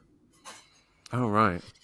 So, so what is this? It's a book, something about yakuza, Japanese yakuza. It's a book. It's a movie. What is it? I'll read you very briefly here. It's track 6 from Dylan's 2001 album, Love and Theft. There was a minor plagiarism controversy when it emerged Dylan had lifted a few lines from the Japanese crime memoir, Confessions of a Yazuka, written by the Dr. Junichi Saga. Yakuza. Thank you. Not Yazuka. It says Yazuka. No, that's wrong. No, you're wrong. Okay. Oh, and the second time it's spelled... I'm looking at it now, and it says Yakuza, so no, you're doubly wrong, and then you double down on the wrongness. This Trumpian behavior. I know you're in Russia. I know you're a sympathizer to Trump. Okay, just tone it down. He's one of us. Yeah. Many people are saying it's Yazuka. Many people, many good people. There are many people on both sides, but Yazuka is the way to go. It rhymes with bazooka. We got a big bazooka. I'm going to stop. Okay. Anyway, you guys are both more of the Japophiles. Is that racist? Yes, it is, but how do I say it? How would I say Japanese file people? Nipponophile? I don't know. Yeah. Nippophile. Okay. Weeb, isn't it? Weeb is the correct terminology if we're going to go, or the modern parlance, I should say. So, a bit of a weeb. Anyway, should we move on from Floater? I think so. I think so. Track 7, High Water Everywhere, for Charlie Patton. Now, I looked up this guy, and we've got a pic of him here. I hadn't heard of him before. I never thought about it. Charlie Patton is an American blues musician, so here's some more potential theft. This guy, I don't know if you can see his image well, but he's considered African American, but he's not clearly such. He might be at least half Caucasian, which I'd like to learn more about him. Like, where did he come from? How did he get into this game of being a blues man? And why is Dylan dedicating a song to him? And is he identifying him as a white Jewish man that plays, like the Stones said, we're just some white blokes playing American music, meaning black music. I mean, Dylan's doing that to some extent himself. Is that why he's identifying with Charlie Patton, who otherwise is not mentioned in the song, so far as I can see? Yeah, I don't know. I mean, I just think this is again him. There's a couple like homages throughout the album, so maybe it's just another. Maybe he's like really underlining the homage for Charlie Patton with this one. Is there any sort of images from this song that stand out to you? I want to ask you guys about verse 5. I mean, I don't know if you have it in front of you, but this is the one where it says, well, George Lewis told the Englishman, the Italian, and the Jew. And then the reference to Charles Darwin. There's a lot going on in that stanza. Charles Darwin trapped out here on Highway 5. That's like a... More self-fest. It's like God and Abraham out on Highway 61. But who's George Lewis? Do you know? I don't know. I didn't look that one up. Look, that sounds like a question for the show notes, unless Joe can bail us out here. It says he's a Rwandan footballer, so I don't think that's the case for Bob. I don't think he's watching the African Cup of Nations, funnily enough. But yeah, I mean, go ahead. No, I mean the one that obviously made me laugh anyway. I'm no pig without a wig. I hope you treat me kind. I love that sort of pig without a wig. This sort of that sort of sexist, misogynistic trope that men will say about women, and it's like, not sort of us, like not us, of course, but yeah, No, of course not. Some people. I'm not being sarcastic. I, of course, never say anything like that. I don't know. Tom's being very quiet now. I don't think he wants to own He's up to something. But guilty conscience. He's triggered. yeah. I just threw my panties overboard. Yeah. A lot of, again, going to something that he keeps referencing throughout the album is the idea of water and boats and movement and sort of traveling the States that way. Again, harkening back to that sort of era, because I think that a lot of times I feel like, again, I could be wrong with this, that most people's images of like the sort of hobo traveling across America, or the traveling across America this time, is the guy jumping on trains at the back of the trains. You know what I mean? It's Boxcars. So it's kind of the boxcar. There we go. Yeah. And it's like, I don't know, maybe. Yeah, I mean, it geographically, I'm thinking of like Mississippi, Louisiana, where there's a lot of flooding. There are hurricanes. I mean, it reminds me of the blues, the traditional blues song covered by Led Zeppelin, "When the Levee Breaks," and then also Dylan has a "When the Levee Breaks" on, what is it, Modern Times? Is that right? Yeah.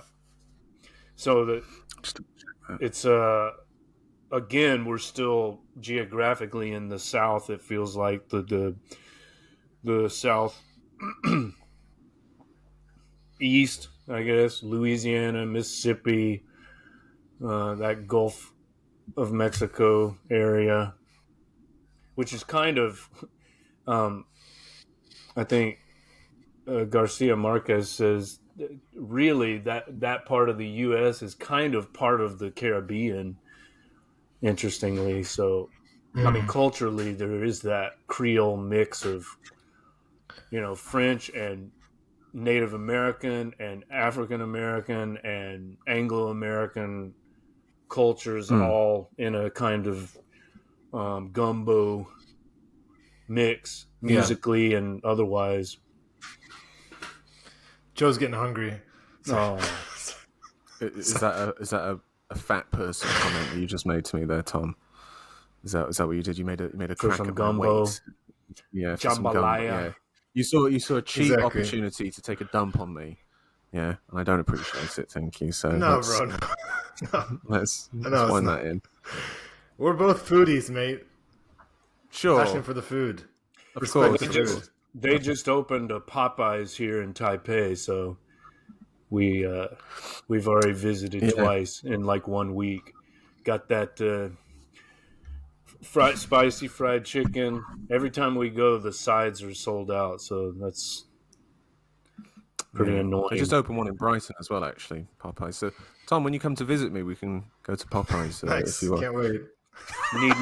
Need my coleslaw, mac and cheese. What was the other thing they had? Oh, the beans and rice. Come on. I was gonna say you gotta have some incarnation of beans in there. But it's really different. I don't know. Have you been to New Orleans, either of you? No, my parents have. Okay. I mean, it's a totally different. It's a very unique American city. Like, why can't your dad stick around a little bit more then? This terrible timing for him to leave. Get his whole sword go to out. church. Yeah. Sunday. Sorry, Mark. Please continue. No, I'm just again, if we're still on track 7, that's where I am geographically when I hear this. So I don't know if this song in particular is like, Preservation Hall jazz band type influence, but there's a different feel to this part of the country, and a lot of songs on this album are informed by those diverse, eclectic musical styles that a lot of them originate in the rebel South, for better or worse, because that's where all the different cultures were colliding. Well, I guess when I think about like the Northeast, that would be like where you get like a really intense jazz, but that's not really what Dylan does, right? Like that kind of like hard Northeast. bop that you might be getting. Well, Northeast. I'm thinking stuff like New York, right? Oh, like I'm New thinking York. about the North. Oh, yeah, The yeah, North. yeah. Yeah, sorry, but I just mean like is famous for jazz though as well. that's right? true. But maybe jazz that's a bit more like big bandy. Well, it's like or it's like Dixieland jazz. Yeah. It's definitely it's not like the New York. It's not like Miles Davis and Charlie Parker. Exactly. That kind of jazz. Yeah, but I think you're right. He is more in that Southern tradition in some ways. I mean, after all, he did come out of the New York folk scene, so there's some influence there. But on this album, with this Americana or Great American Songbook vibe, it's more like it's almost. I often think of like Stephen Foster. He's almost hearkening back to that period, like Camptown Races or something. Some of these songs have that kind of classic Americana, Great American. Many of the songs have that Great American Storybook, songbook feel, which are, I don't know, they remind me of not only the South but also like the Midwest around the Mississippi. Like we're going down a steamboat. We're gonna disembark in St. Louis or something. Mm-hmm. I think there's that Great American Songbook thing that we've referenced throughout. Is like that's really the last 25 years of his career. Is that style of music and songwriting, like with the Sinatra covers album, with Triplicate, with the Christmas album, and even up to like Rough and Rowdy Ways. It's like, I think that's what he's hearkening to. And it's like, I think maybe like, again, that cutoff is Time Out of Mind, where he was like looking internally and it's just like, maybe I just don't have that anymore within me. And so now it's more to talk about like where I'm from and what I've done and what I've seen and, how the country's changed or what I can even say about the country. Because I do think the last album will be his last album. And then for him to end it on Murder Most Foul is like, it is kind of a perfect sort of like capper. Do you know what I mean? Like a perfect sort of endpoint. And the idea that it starts with love and theft and goes through to that, I think is, well thought out. Murder Most Foul. I mean, that's not our focus, but I'm glad you brought that up. I'm glad you brought that up because when did that Murder Most Foul take place? 1963, which is basically when he comes to prominence, and also the Beatles record their first album. So like his whole career and all of, I don't know, popular music, popular rock music as we know it starts after that tragic event. It's like that's the end of death of the American dream. Which murder here are we Murder talking Most about? Foul is about the JFK assassination. Oh, okay, 1963, right? So it's like, and the song itself has all of these references to other songwriters and artists, and so it's I've always, again, that's kind of a strange surrealistic song lyrically as well, but it's kind of like, I interpret it as like after that Murder Most Foul, we had all this popular music to kind of make it almost bearable for us, right? Like that was such a devastating event, which we still haven't gotten over. Like they're still denying that the CIA was involved. There's still some people saying, "Oh, that's just a conspiracy theory." Obviously, it was one lone gunman, just a crazy guy, as it always is. Nothing to see here, nothing to worry about as far as your government goes. But the timing of that, it's like right after that. That's when we get everything. You get Dylan, you get the Beatles. Soon after that, the Stones come, the Who, and all of that. And it's all referenced in Murder Most Foul. Of course, he goes back to some songs before that, but this is like his origin story too, in a way. Like, without the JFK assassination, would we even have all of this music that we treasure so much now? I mean, it would certainly be different. Maybe. I mean, Gareth on my podcast, 10 terabyte hard drive, which you can find in the link below, is he's very much and of the in my opinion Substack post. Yep. He's very much of the opinion that it was kind of just like a natural thing that happened, where the 1950s was the last decade where cinema was the preeminent art form, and that's why the quality of the work was so high. And then in the 1960s, it became music, and it stayed music up to now. And I think that it's literally just a case of timing. You know, it's just that's the decade where it had that happened. And, you know, the outside forces aren't much to do with it. You know, do you actually like Murder Most Foul? That's the question I wanted to ask before we go back to Love and Theft. Yeah. It's number 20 on my playlist for Textual Deviants. I love it.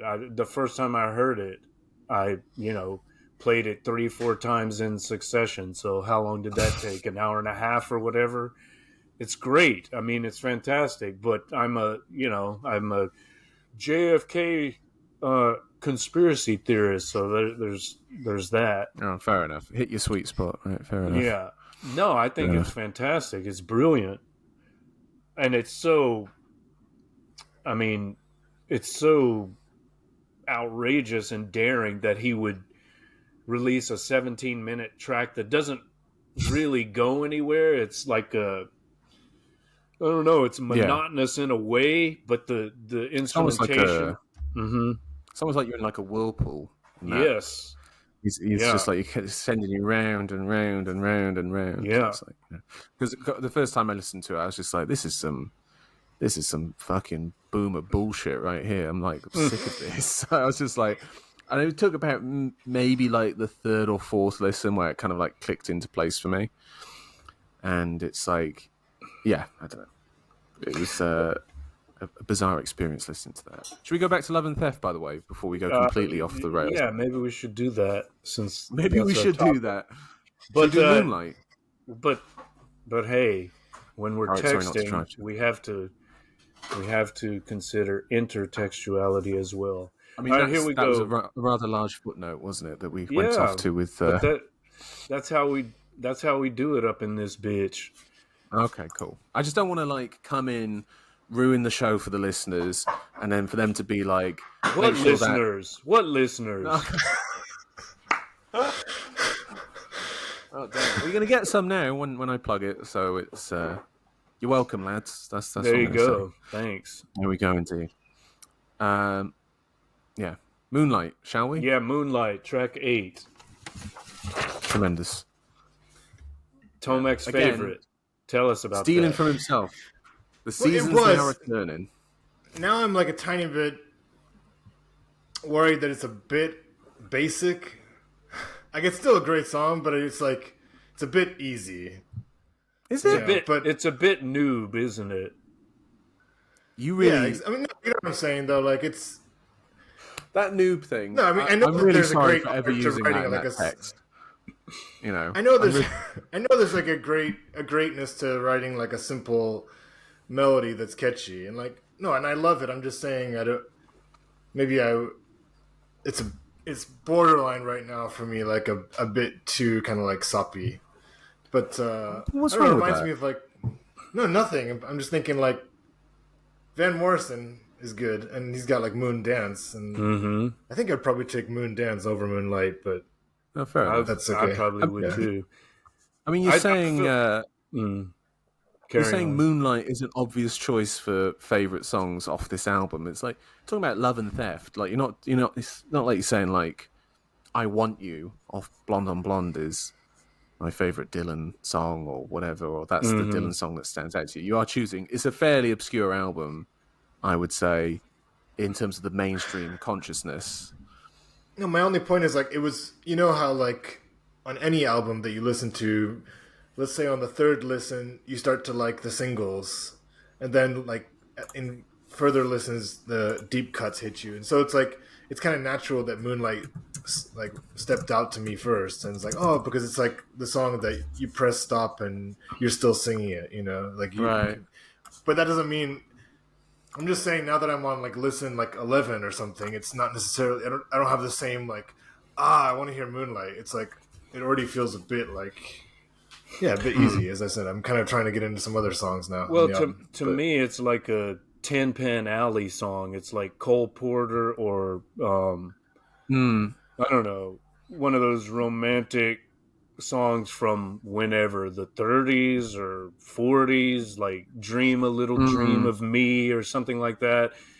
Even with the reverb drenched arrangement, you know, it's just very dreamy and evocative of that period of popular music. I mean, this is certainly like, it's nothing like 60s 70s rock, you know, like he's really hearkening back to that Tin Pan Alley period of popular music. Maybe that's why you like it, or maybe why you're deciding you're liking it less now. I don't know, but that's the vibe I get from that. And I like, this is not my favorite track by any means, but I like that it's included here because it's part of that eclectic, you know, variety that we get in this album. There's so many different styles on display. Yeah, I'm just saying if it was an album full of songs like this, you know, we would be like, what is this, right? This would be just like a great lounge singer or something. If you want that, just listen to Shadows in the Night, because that is basically what that album is. It's just kind of very woozy songs. And that's how I would sort of describe this, or at least my feelings towards this. Sort of like it's very woozy, sort of intoxicated sort of song to me, which again goes back to the drinking, the poison element of Love and Theft. I mean, again, he opens this with like a riff on himself, like trying to avoid his own copyright. Again, with what the seasons they are returning, you know, obviously a slight nod to the times they are changing. So, Mark, you can interpret Joe's last line. What's that? Whenever Joe freezes, we can just use that as like we should be interpreting the last. Did I freeze line. again? Oh, I don't think so. I think that was just an awkward pause. Oh, sorry. No, I mean, you left us speechless. That's what happened. I'm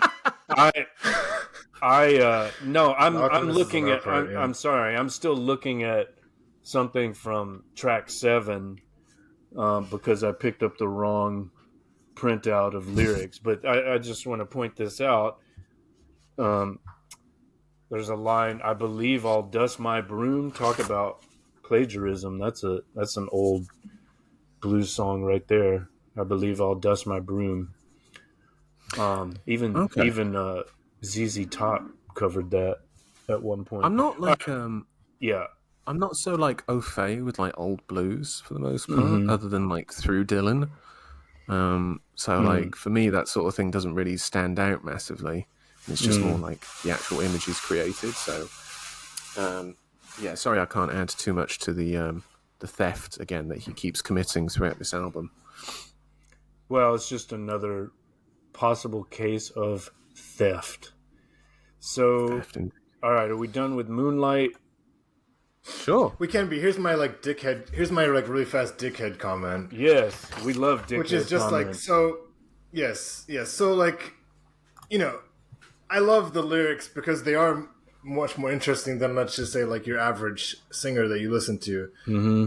But the slight cynic in me, you know, wonders, okay, if this guy's getting like a Nobel, but it does seem like a lot of times he's kind of like what are we drooling because he mentioned like For Whom the Bell Tolls, or he mentioned like a Tennessee Williams poem. It's like that doesn't make a poem, right? Like it doesn't make it's like name dropping doesn't make a poem. Name dropping, yeah.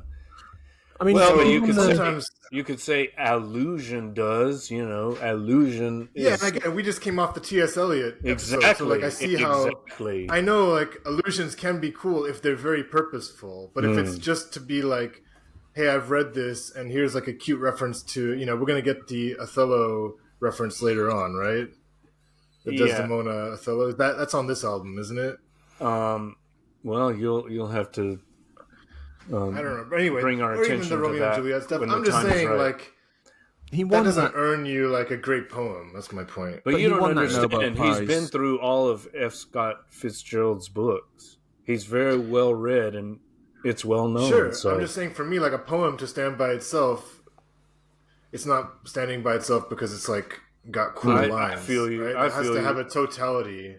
I mean, as we've discussed before, I like that. Maybe I appreciate that kind of thing more than you do. That always interests me. Not just blatant name dropping, but the way that previous texts are transformed in the creation of new texts. Which, if we're talking about Eliot, he did that to some extent in the poem we read in 2 episodes ago, Proof Rock, and more so in The Wasteland, which I might have occasion to mention later. But anything else on Joe, Moonlight? you wanted to say something? Yes. About... Oh, you mentioned the Nobel Prize for Literature that he won. He did say at the time that he won that. The main text that they used for that was Blonde on Blonde. Interesting. Which, so again, I think it's maybe a bit harsh to be like, you gave it to this dickhead. No, I was calling myself a dickhead, to be fair. Right, yeah. Fair enough. That was my dickhead comment. I've noticed the language on this has got a lot worse since Mr. Bethell left, so I think we should lift our standards up again, ladies and gentlemen. Sorry, I'm... Sorry. Yeah, I don't really have much more to say about Moonlight. That's all I can really say. All right. Well, then let's move on to track 9, which is Honest With Me. This is a highlight for me, just musically. Yeah. It rocks. The band sounds great. The guitars are awesome. What is this image we're looking at? I mean, where did this come from? I just liked it. Okay, you just found it in a Google search, or just found it? Yeah. I mean, that's excellent. It's a great image. New from Sony Music International. Yeah, it feels like a white label or something like that. Yeah. Mm-hmm. Okay, well, I mean, what do we want to say about it lyrically? You'd be honest with me if only you knew. You don't understand it, my feelings for you. You'd be honest with me if only you knew. Love relationship. In the city that never sleeps. Some of these women, they just give me the creeps. It's just a hilarious opening line to this. Again, it's got, with the rest of the album, it's kind of got like this, like avoiding unsavory characters elements to it. It's got this sort of bandit on the run, freak out sort of thing to it. That again goes back to Mississippi, I think. I really love that that's sort of like laced through this album. I'm trying to think what other lyrics stood out for me off this one. There are a lot of great ones. This is an interesting. A woman got like a face the like a genius. Yeah. The genius annotation for that first line, and when I say genius, I mean like genius.com. Yeah. It's just cool. It says, most commonly in the U.S., the city that never sleeps refers to New York City. However, there is a good reason to believe that in this case, Dylan's protagonist is referring to Chicago. The 1953 film City That Never Sleeps was set in Chicago, and the song refers to the South Side 2 lines after this one, and Chicago has a well-known South Side while New York does not. Just kind of cool little dig there. Yeah, South Side. Siamese twins, call back to Tweedledee and Tweedledum. Yep. My woman got a face like a teddy bear. She's tossing a baseball bat in the air. This is like that imagery that from. line is great. This is like that imagery from Highway 61. Just crazy, surrealistic, wild. The meat is so tough you can't cut it with a sword. That. Yeah, I love that. I referenced that teddy bear line like a couple minutes ago, and it really just doesn't pay off unless you put that baseball bat line in there as well. It's just, yeah. It goes back again. It goes to your thing earlier about like the sort of cut up lines and pieces, and like sort of tossing it in the air and seeing what sort of lands, and it has that feel to it again. Of I don't know. It's not like he's like, oh, this will do. It's kind of like, oh, this really makes me laugh, so I'll just throw that in there. Yeah. And that's something I wonder, Tomek, did you notice this?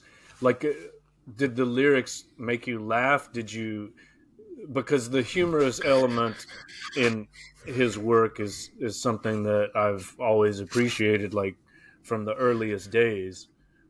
I just think the lines are exciting. Is included Motorcycle Nightmare, which it's not my favorite song, but it's just so crazy, and there's some really funny lines in there. Did you pick up on that in your... I just think in general it's just more of a pleasure to listen to, like, because each line either there has a word that you just like the word, so you just like the diction, or you like just the individual image. It's not necessarily that the whole song is coming out, like I said before, like a very well-constructed individual, but it's like you're just enjoying that line. Now I'm enjoying this line. Now I'm enjoying this line. So yeah, it's especially when I think a lot of lyrics can be quite trite in rock music, or right, or you get just too much repetition. And well, in this he may be like a rapper too, like just really crazy, unexpected phrasing and imagery.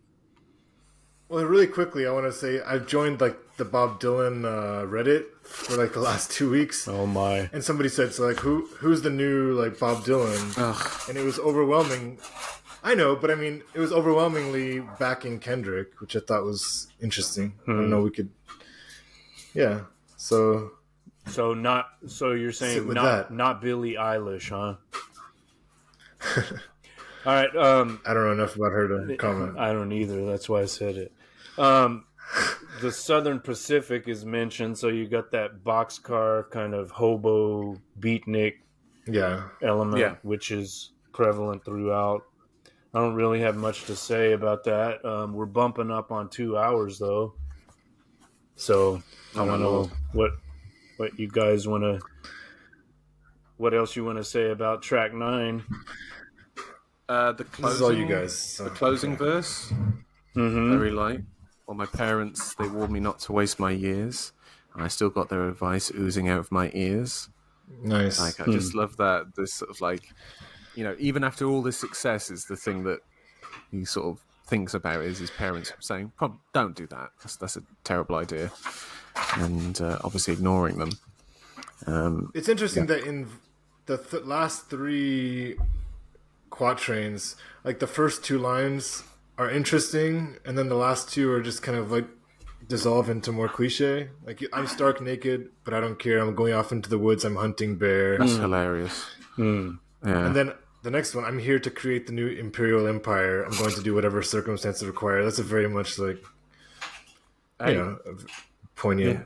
Back to England with the kings and queens and the empire, and you're on my level now, Tom. Yeah. Where's my turkey leg? All right. Exactly. Where's my mead? Yeah. My mead. Yeah. All right. Well, then track 1. We have to. Tomek, you got to take the lead on this because that's what you've chosen to call yourself. Track 10, by the way, people, is Po' Boy, short for poor boy. It was very difficult not to find an image that didn't exclusively have a sandwich, So well, you there did is, well. Of course, the po' boy, right? What exactly is a po' boy? Do you know? It's a sandwich. It goes in there. I know, but do you know the ingredients? Not exactly. I've had one, and it's like I think it's like Cajun originally. So again, We're in that. Yeah, very. Of course. Yeah. We're in that. It says fried shrimp, shredded lettuce, tomato, and homemade remoulade sauce. That's what it's saying. Interesting. So there you got the Bubba Shrimp Forrest Gump reference. Trying to draw the listeners back in 2 hours in with the Forrest Gump reference. Yo, he said Forrest Gump. I think I know that movie. Exactly. That naked lady's ass kind of looks like a shrimp, doesn't it? From this perspective. Or like two shrimps. Sure. Maybe. Yeah. Anyway, all this food talk choice. is actually getting me hungry, by the way. I didn't want to admit to it earlier because after Tom's razzing of me, but all this food talk is starting to get to me. Yes. Is there any? We're almost there, Joe. You're doing great. I am shattered, by the way, just to let you know. This is the song with the Othello reference, isn't it? Like, this is the... Okay, and I feel like this is a very also, like, traditionalist opening, right? With, like, traditional gender relations. Like, she's busy in the kitchen cooking. I don't know. Again, I don't, like, bristle at that or anything, but it's just, like, it feels dated. It feels like he's It's very standard. He's going back, yeah. Well, it's self-deprecating. I mean, he's presenting himself as a proud loser. Some guy's looking for his wife, and he doesn't even bat an eye. And then later he goes into the store, asks how much, $3, and he says, "Will you take 4?" What's wrong with this guy? Why is he such a po' boy?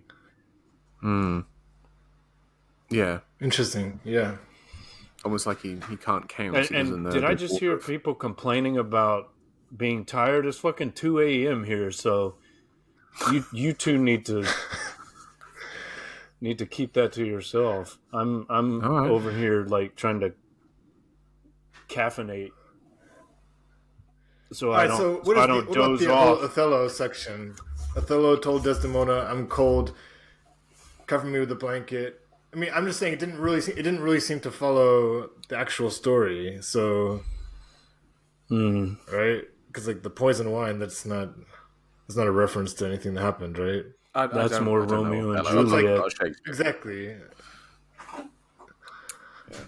Oh, you're clearly not a textual deviant either, because we did an episode Season on Othello. 2, episode 20, I dare say. It's funny because we've done on my podcast 10 terabyte hard drive, which you can find in the link below. We've done three Shakespeare movies already. For real? In like 50. Yeah, we did a film called Viola, which is about the 12th Night. I watched Viola, but has that dropped your pod about that? Yeah, it's up. It's up. You can listen to that now. Oh, sweet. At the link below in the description. I enjoyed that, by the way. Yeah, I'm looking forward to that. Listen to that. Oh, well, you won't like our review then. And then I can't remember the other one, but the first one we did was Rave Macbeth. And I feel like because of the amount of Shakespeare stuff we've done, I should actually probably learn about the Shakespeare material at some stage. But yeah. Anyway, that's your British heritage. It is. I've always liked this. Knocking on the door, I say, "Who is it and where are you from?" Man says, "Freddie." I say, "Freddie who?" He says, "Freddie or not, here I come." Yeah. Which I'm sure was a Fuji's reference.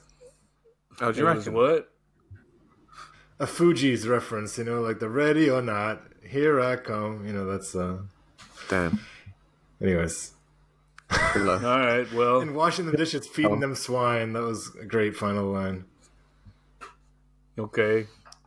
Yeah. Anything else? I'm getting hungry too now. I'm not sure if it's because of the sandwich or the lady's ass, but both. I liked the line "picking up the cherries falling off the plate" as well.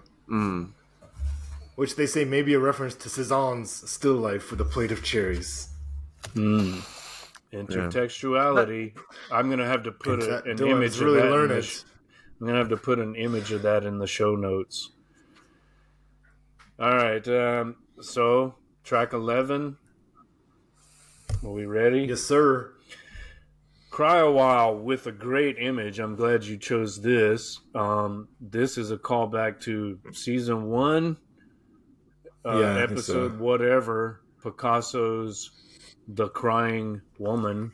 Women are suffering machines, said Picasso. This is kind of a diss track almost. I mean, he's like telling some female, presumably, with whom he's had a relationship, and by I mean the persona of the song. Well, I cried for you. Now it's your turn. You can cry a while. So, tit for tat. What the hilarious line for me as well in verse 4. Last night across the alley there was a pounding on the walls. It must have been Don Pasquale making a 2 a.m. booty call. Just again going back to like almost like a criminal sort of element, going on. Sort of like. Do you see the reference for that? No. What is it? I just clicked it on Genius. It says Don Pasquale is a 19th century opera buffa by Gaetano Donizetti. Yeah. Pasquale, the main character, is an elderly bachelor looking for a potential wife in order to produce heirs. I think it's just funny. Can I just say that, I hope just continuing with that little stanza or verse, to break a trusting heart like mine was just your style. That's pretty poignant. I think the thing I'd love... Maybe I'm just a simp or a chump, but maybe that resonates with me. I've been in that position before. Maybe I'm a po' boy. Well, haven't we all? But isn't the whole... the thing that I really want from this, by the way, is that I want people to listen to Bob Dylan and realise he's not this overly stern character. He is, at his heart, a prankster and a jokester. Yes. I think. And like, his lyrics are hilarious. He is hilarious. He's a shape-shifting... trickster. He is a trickster. Yeah. Which I think more the same with Shakespeare, right? To some extent. I mean, he's got that bawdry element that you just need to get past the fear, and you can embrace the earthiness. You said the word. We'll interrupt our podcast here to pimp my collection of short fiction. It's called Jigs and Tales of Bawdry. It's available from Amazon. Thanks for that. All right. So here's Love Disappointed. Maybe this is, again, a highlight for me musically. I love this song. There's like some really interesting tempo changes or I don't know if they're changing time signatures, but it's like I don't know, it's double time. You know the part I'm talking about? I'm not describing it very well musically, but there's some unexpected rhythmic flourishes that are really nice. Bump, bump, bump, bump, bump. I don't know. Listen to the track. Yeah. No one knows what I'm talking about. Anything else on Cry a While? I'm good. Cry a While. I'm good. I'm good. I'm good. It's like, no, move along. What is this, a podcast? Sorry, guys. I got up at like... I'm fucking with you, bro. I got up at like 5:30 this morning, and You've done your service, bro. You put in a good absolutely. Shift. We appreciate you. We're massive I feel like I'm letting people down, that's all. No, not at all. I think also people can tell that maybe my energy levels have dropped significantly in these 2 hours where initially this is our usual... Active. We basically end a pod when we just cannot... We just run out of steam. Oh, is this regular? Okay, fine, fair enough. If we ever had any steam to begin with, it's hard to say. To be honest, the episodes that I've listened to, and don't take this as a negative, I end up listening to about like 3/4 of it. What a great time for him to cut out. Did I cut out again? Listening to... Oh, you're back. All right. You end up listening to what? I end up listening to about 3/4 of it, and I'm just like, okay, I'll go back to this later. And then when I go back, I realise how tired you sound. by the end of it, and I'm just like, I can't get back into the rhythm of it. I feel like the listeners, if they stayed with us this far, they're drifting off as well with us. Whereas if they come back to it, like I've done, it's just like, no, I'm wide awake now. But hopefully they're drifting off with us now. But I feel like you get some gems in like the last section of a podcast too, you know, because it's like you let things slip slip like, and Well, you find out who the true completionists are. Are you going to listen to the whole album with us or not? Yeah. You're going to punk out on track 10? Come on. We got one more, people. It's not that hard. We finished Cry a While. We're going to track 12. This is the last one. It's a great closing track. It's called Sugar Baby.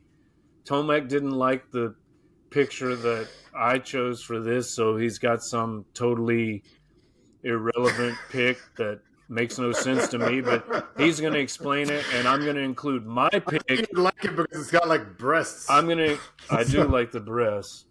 That's making me hungry too. Hold on, Tom. This is a bit rich from you complaining about the breasts, considering you had a go at me when you listened to our Mulholland Drive episode. Yeah, and then you're like, why didn't you talk about Laura Haring's mangoes more? And I'm just like, and then you're so repulsed by a drawing of some breasts all of a sudden. No, I'm not. I'm saying like I put this in because I knew Mark it would appeal. Sorry, I knew Mark would enjoy at least that aspect. He included the breast for my benefit, but the point is, I had a much more appropriate picture, which I will put in the show notes, and since Tomek left it out of the Tom, this is your picture. Which okay, fine. people listening don't even know what we're talking about, but if you're watching, you can see, and I just want to make clear, it's Tomek's pick, not mine. Mine will be in the show notes, so subscribe to the Substack. Anyway, Sugar Baby. Now, down the road. Yes. Yeah, more movement this time. More movement of getting away from somewhere. Getting away from it. There's the theory that I think for I can't remember the film theorist that came up with it. I think it was film theory thing, where they said there's two types of stories for films. A stranger comes to town and a stranger leaves town. And it's like, I think that this album is like a good encapsulation of that idea of a stranger coming to town and a stranger leaving town. You know, it's all about like leaving and going somewhere. Again, making references to like bootleggers. You know, I'm staying with Aunt Sally. You know, but you know she's not really my aunt. You know, these things of like moving on down the road, moving on down the line. This idea of having like motion to your life, and the idea that singing troubadour just can't be still, right? I mean, that's like such a essential part of their identity. Yeah, the only thing I did wrong, stayed in Mississippi a day too long. It all goes back to Mississippi. He's just trying to get away from Mississippi as far as he can, even with Sugar Baby. He's still running. Joe, that's the gem that the listener had to stay for, you know. Yeah, it was worth it. Off with that. I just had the thought that this is kind of like a more harsh, don't think twice, it's all right. Instead of the troubadour, the singer-songwriter getting down the road, he's telling Sugar Baby to get on down the road. Maybe the troubadour is staying where he is. It's like he's making his claim. It's like, no, I'm staying here. You get on down the road, biatch. And is he her sugar daddy? Is that what I asked this because I did a quick search for imagery of Sugar Baby. Just what kind of images does that pull up? And there are all these sites they're like how-to sites, how to be a sugar baby, how to attract, which is a protege of a sugar daddy. You know, it's like, here's how you can get some old dude to sponsor you. So I mean, is it just like a term of affection, like used ironically, or does he mean a literal sugar baby that's like financed by a sugar daddy?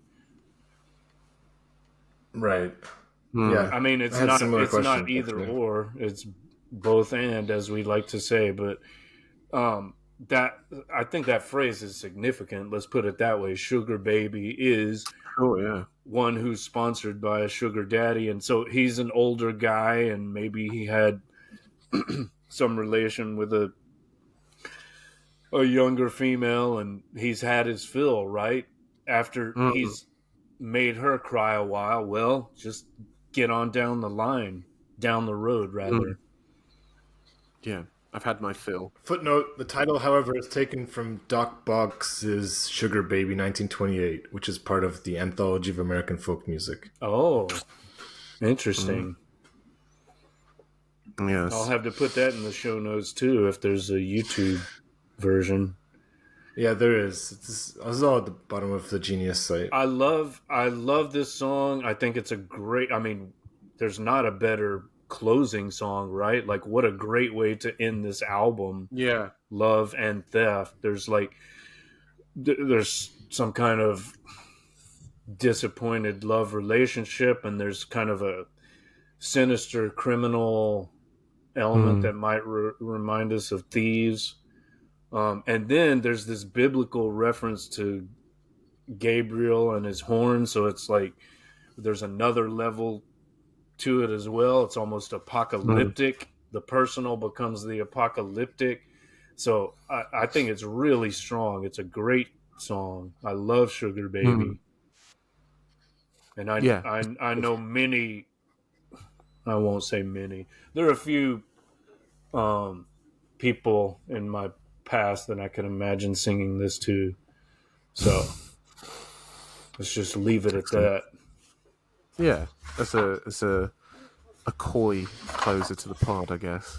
Bob makes a declaration with Sugar Baby. We kind of make an illusion, and then sort of slide off into the night. Illusion.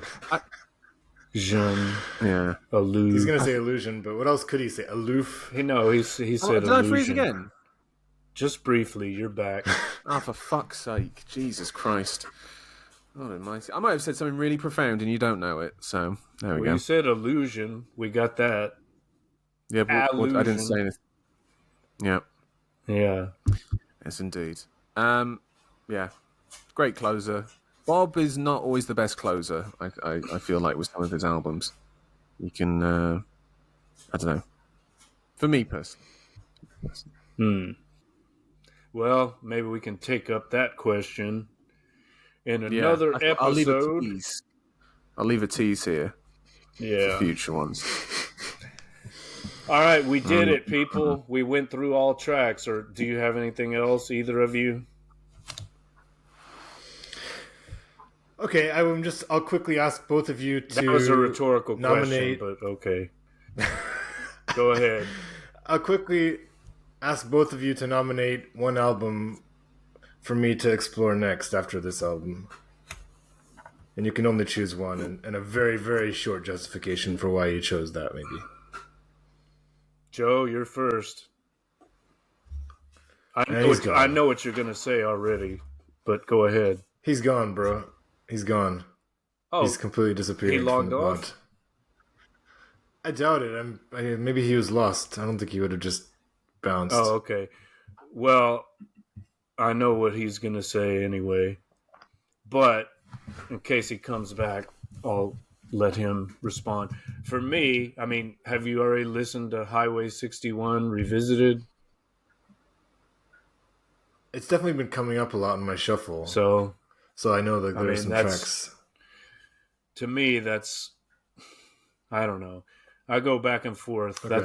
That's number one, but sometimes... I'm back. Oh, he's back. I'm back. He's back. Okay, so he wanted a recommendation. He wanted a recommendation from each of us. First of all, I said, I know what you're going to say, but for myself, I recommended Highway 61 Revisited, but also listen to Blood on the Tracks. Are you saying recommendation for a Bob song? For Tomek's asking for... Where should I go next? He's asking what he should listen to next. So those are... Blood on the Tracks. Okay. Huh. What did you think I was considering that one, actually. I thought you were going to say Street Legal, but okay. No. I think if you're going to go 70s, go with like the sort of his considered best Yes. album for that decade. You can't go wrong with that. I'd go, yeah, Blood on the Tracks. To be honest, I would do that for each decade, to be honest with Bob. Like, just go to his best albums for each decade and just pick those. I mean, the 90s is pretty slim pickings anyway, so it's going to be fairly easy to figure that one out. Well, then... That'd be Time Out of Mind. Okay, Yeah. but what is it in the 60s, according to you? John Wesley according Harding. to me, it would be John Wesley Harding. I thought so. For me, Highway 61 Revisited. So listen to both of those. Great album. 70s, Blood on the Tracks. I think we're in agreement there. 80s, Yep. Infidels. Oh Mercy? Okay, that's late 80s, right? 89 or something? Yeah. Oh, well then if you'd go for one of those Christian albums, then yeah, maybe... Uh-oh. Oh, have I frozen again? See, he brought up the Jesus phase, so he cut out. He froze. Oh, he's back. I can't. Honestly, lads, I'm so sorry. 80s Oh Mercy. If you're going to pick like a Christian album, I don't know, go with Shot of Love. Go with Shot of Love. Okay. 90s. Just off the dome. Time Out of Mind. Time Out of Mind. Yeah. 2000s.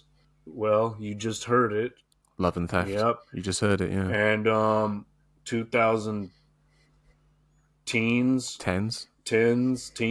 I don't know. Can we count Rough and Rowdy Ways since it's 2020? It's not really it's like the end of one decade and the start of another. That would be a good if one. If I was gonna ruin your experience with it, I would say Triplicate, just to be a troll.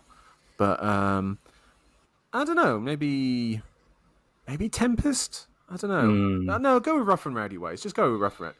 Because I think it's fair to say that. He recorded it in like 2019, didn't he? So there you go. Rough and Rowdy Ways. Still there you 20 go, teens to some degree. Yes, indeed. All right. So the next text, what will that be? I don't know how you feel about this, Tomek, but I'm thinking we should do The Wasteland. What do you think? Are you up for that? I'm into it. Since absolutely. We did the proof rock and I don't know. I think if we're talking about Eliot, The Wasteland is a much more interesting text to explore. And since you said you hadn't read it in its entirety, I'd be willing to revisit that. So tentatively, we're going to say the next text is T.S. Eliot's The Wasteland. That interesting ripoff of James Joyce's Ulysses. So cool. Be sure to subscribe to our Substack newsletters. I'm at Mark Will Write, WRITE.substack.com. My co-host is at tomacb.substack.com. Subscribe to the YouTube channel. That's also Mark Will Write, WRITE. This has been season 3 episode. Hold on, we gotta let Joe say a tiny little plug as well for his pod. For sure, we will. Hopefully I don't freeze. But hold on. Don't step on my outro here. Season 3, Okay, episode what? 12? Is that what we're on? Season 3, episode 12. I hope that's what it is. Okay. Season 3, episode 12. Our text was Bob Dylan's Love and Theft. We would like to thank our guests, Guy Bethell, voice actor, progenitor of my co-host Tomek, and our other guest was I love my progenitor. Yeah, the sire. What a warm term that is. The sire. And our other guest was Joe, and he's gonna plug his podcast, which we will link to in the show notes. Yep, 10 terabyte hard drive, film podcast, going to the obscure and the mainstream. We cover a lot of different sort of cinemas on there. We've done the sort of well-known, your Mulholland Drives, your Showgirls, that sort of thing. We've also done the obscure Ajit cinema of Japan, as many different countries all over the world. Next week's episode, we're doing something very different to what we normally do. We're doing Steven Soderbergh's Ocean's 12, which is a superb movie, which you may or may not have seen. I highly recommend it. As well as the feature film for the TV series Dirty Sanchez, which was the British version of Jackass. They did a feature film. We're covering that on the next week's episode. So join us for that. We've also got an episode coming up with a filmmaker that I really like called Nate Wilson. We're going to interview him, talk about a couple movies. You can find all that at the link below. 10 terabyte hard drive. You can also follow us on Instagram, 10TB hard drive. And I'll link again to the Dylan episode, which is really excellent. It's the highly recommend that. If you've enjoyed this, they discussed. Yes, sir. Well, it's in the second half that you guys rank your top 10 Dylan albums.